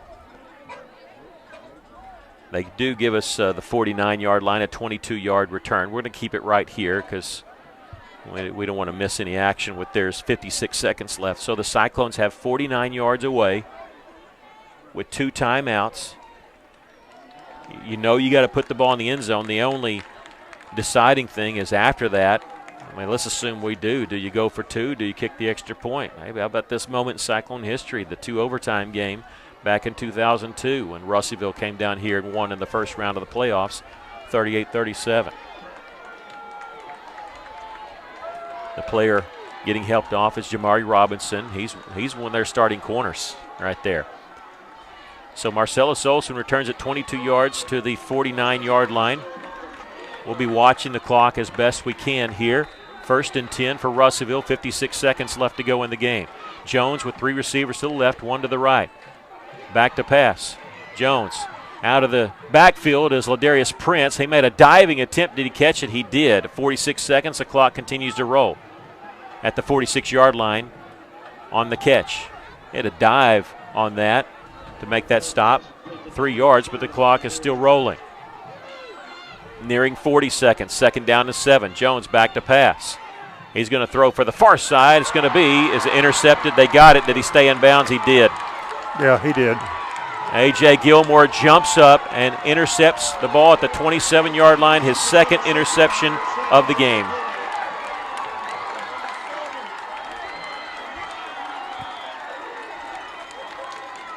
A.J. Gilmore's 2nd interception of the football game, and he has been Mr. Everything for them tonight, to be honest with you. And it's fitting if they're going to win the game, it's fitting that he does it because he has done everything for them tonight. And he intercepts the ball at the 27-yard line. The Cyclones need a miracle here to get this ball back. 34 seconds is what they got. They put 3 more seconds back on the clock, so we'll do the same. And they're going to go with victory formation. We can stop the clock twice. Are we going to? Yeah, we're going to do it because, hey, maybe a bad snap. Why would you go on shotgun? Well, you know, victory formation. The first year I covered Russellville sports or Russellville football, this actually happened with Fort Smith Northside, and they did it and they fumbled it, and the reason they did it is because they had never gone under center all year. Now I know El Dorado has gone under center because they use that double wing at times. So, but I'm kind of right there with you. I'm curious why they didn't go under center there because, of course, we're hoping for a bad snap. But they take a knee. It goes back to the 21. The Cyclones using a timeout. So the clock will start on the snap, and I'm sure we'll use another one here.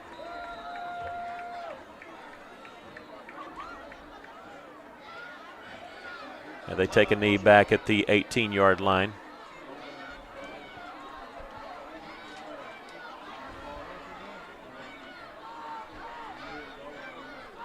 And now we can't stop the clock again. There's 29 seconds left. This will be 3rd down. They've taken a knee, lost 3 yards. Lost 3 yards on that one, lost 6 yards on the first one.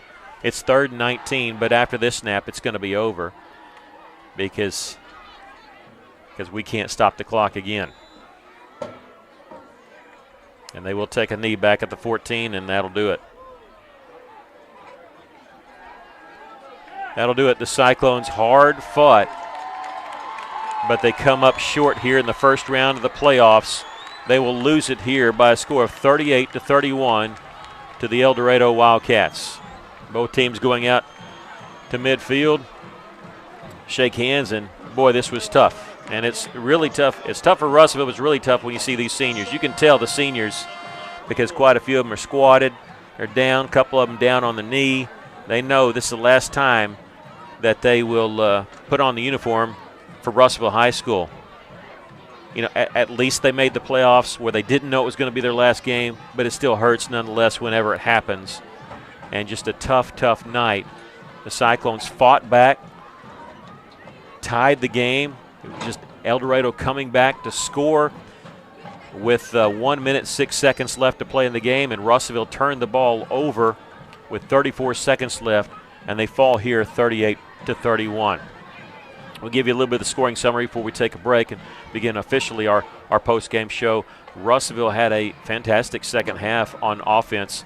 They had on their first, they only had 4 drives of the second half. Touchdown, field goal. That field goal tied it, and then the interception. But Russellville had been churning out some yards and some scores by doing that. And they had pulled to within 3 for the second time when Luke Jones had a 12-yard touchdown run. Perez added the extra point, and that came near the end of the third quarter. In the fourth quarter, with 3:26 left, Russellville had capped off a 65-yard, 12-play drive. A 33-yard field goal was good by Jesus Perez. That was a 6-minute drive, 6 minutes and 4 seconds with 3:26 left to go in the game. Perez had tied the game at 31. A really good kickoff return by El Dorado put them at our 38-yard line. They go 38 yards in just 6 plays. Jeremiah Warner, a 7-yard touchdown run.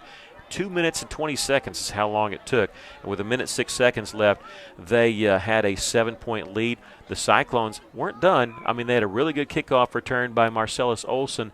They drove down to El Dorado's 46-yard line, but threw an interception at the 27. And then El Dorado just take 3 knees after that, and they win the game 38-31. We'll take a break, come back with the rest of your postgame show. This is Cyclone Football on the EAB Sports Network. Let's be honest, finding a contractor that'll answer the phone, show up on time, and deliver a full day's work in one actual day is a big ask anymore. If you're a homeowner needing solutions now, call Griffin's Roofing Service now. Griffin's Roofing Service will get any exterior projects handled as promised. Find out why they were voted multiple time Best of the Best contractor on Facebook and Instagram, or visit griffinsroofingservice.com and make those dishonest contractors a thing of the past. You don't have to choose between comfort and capability when you're behind the wheel of the 2025 Honda Pioneer 704. Rugged and reliable, it delivers the power you need on the job with the smooth shifting you want on the trail. Plus, with Honda's exclusive quick flip seating, you get the versatility of seating 4 passengers or stowing the back seats for a full cargo bed. See the latest Honda Pioneer 704 today at your local Honda of Russellville at 220 Lakefront Drive. For your safety, read the owner's manual. Wear a helmet, eye protection, closed side nets, and doors. And always wear seatbelt. Honda side-by-sides are for riders 16 and older. Well, you just feel like you've been kicked in the gut a little bit. The Cyclones lose that one and kind of the way they lost. But I tell you, as a Russellville graduate, a lot to be proud of with how these kids fight. They had a couple reasons to lay down in that game when they got down 10 a couple times, even after they scored, and El Dorado came right back. But Russellville does lose it by 7. Some other scores to pass along to you. Atkins came back from 7-3 to beat Perryville 10-7, so they'll be moving on. We know that Van Buren is trying to hang on to a lead. They lead Marion 22-20. We'll have some scoreboard show coming up to you on the radio side at 10 o'clock after this game. We're going to go through just some stats for you tonight. We went through the scoring summary. But statistical-wise, Russellville a lot better in that second half. Boy, they scored when they needed to, just until the very end, putting together 17 points to come back to tie that game. Russellville 303 yards of offense. The Wildcats had 342. Luke Jones was 11 of 18. Think about that. He only had 2 completions in the first half. 11 of 18 for the game, 168, 2 touchdowns, 2 interceptions.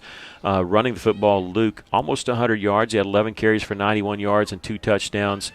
Receiving, Julius Thompson had 4 catches for 52 yards, but Marcellus Olsen 2 catches for 88 yards. Both those guys had a touchdown. For the Wildcats, it was Cannon Jacobs and it was A.J. Gilmore. Cannon Jacobs threw for 100 yards, 9 for 14 and 2 touchdowns, but he ran for 153, taking over since the running back got hurt. He scored 2 times. Jeremiah Warner scored once, what proved to be the game winner. He had 15 carries for 87 yards. A.J. Gilmore, 2 catches for 65 yards and 2 touchdowns. The Wildcats had 67 plays to Russellville's 48. Russellville penalized 6 times for 47 yards. The Wildcats 7 times for 55 yards. The Cyclones 4 of 9 on third down conversions. They went for 2 fourth downs and converted them both. The Wildcats 7 of 15 on third down conversions. They went for 4 fourth downs and converted 3 of them in the ball game. We will post the stats for you on our Facebook page here in just a little bit. But your thoughts on the game tonight? A tough loss for Russellville. Yeah, it's a tough loss. And after making a 3-hour trip on a bus, it takes a little bit out of you. But the big thing about Russellville, they never gave up, and they played like champions. They never gave up. They never quit. Even when they were down, they were always coming back. You said one time, I wish we could get the ball when we're not down by 2 scores. But every time we got the ball when we were down by 2, we always came back and scored. So we looked good at times, and just a tough break a couple of times against the Cyclones, but hand it to El Dorado. They did a good job, especially that Gilmore. He's an exciting player, but Russellville did a great job, and they've got something they can play off for next year, and I'm looking forward to a good season next year. Yeah. Congratulations to the Cyclones. They just played a good game tonight. El Dorado will move on and play Greenwood. I think Greenwood was actually hoping El Dorado would win this game because, remember, El Dorado beat Greenwood in the finals last time that Greenwood did not win the championship game, and I bet they were kind of looking for some payback. We always close out. It's always tough when you close out, but I want to say something I've never actually – I always thank people for tuning in. I don't know how people are still left listening or watching, but look, we've done the Cyclone booth thing now. This is finishing up our 17th year. And starting all this, and the Cyclone Nation, boy, I mean, we're looking at different streams around the state, and the people, people show up here, they drive 3 hours, but people who can't be here, we have a lot of people watching our stream, listening to the radio, and just appreciate that from you guys, because we are so proud to show how many views that we get and how many people are listening to us on the radio so much. And it's kind of why well known. We go around to these different places, and they know that there's a big following, and that starts and ends with people listening and watching. So we do thank you for that tonight. We hope you enjoyed tonight's broadcast and all our broadcasts this season of Cyclone football. We really want to honor the seniors on this team. That we enjoyed watching them for their careers and thank them for their hard work. And we've enjoyed watching them play. Remind you that this is our home for Cyclone sports. We shift to basketball quickly. We started a couple games last week. We'll have a full slate. We mentioned that at halftime. We get 4 games next week. Next game will be Monday as the boys host Bentonville West at Cyclone Arena at 5:30 for JV game. It'll be here on the stream only on Cyclone Booth. We appreciate you joining us tonight, whether it's on Cyclone Booth or KCJC, all a part of the EAB Sports Network. We also want to send a very special thank you to our Chief Engineer, Stephen Berry, our media team, Maggie Duval, Chase Canfield usually with us, not here with us tonight. Also want to thank Coach Dave Wheeler and his staff, Coach Correa, Coach Gunner, all the rest for being so accommodating to us this season. This is KCJC Cyclone Booth, EAB Sports, your home for all Cyclone sports all season long. Our final score from Memorial Stadium, it was El Dorado 38, Russellville 31. Stay tuned on the KCJC here in about 25 minutes. You can hear the scoreboard show that starts from 10 o'clock and goes until midnight. For Stephen Berry, Maggie Duval, and Aaron Duval, I'm Mickey Duval saying to you, good night, God bless, and thank you, Tony Basel. So long, everybody.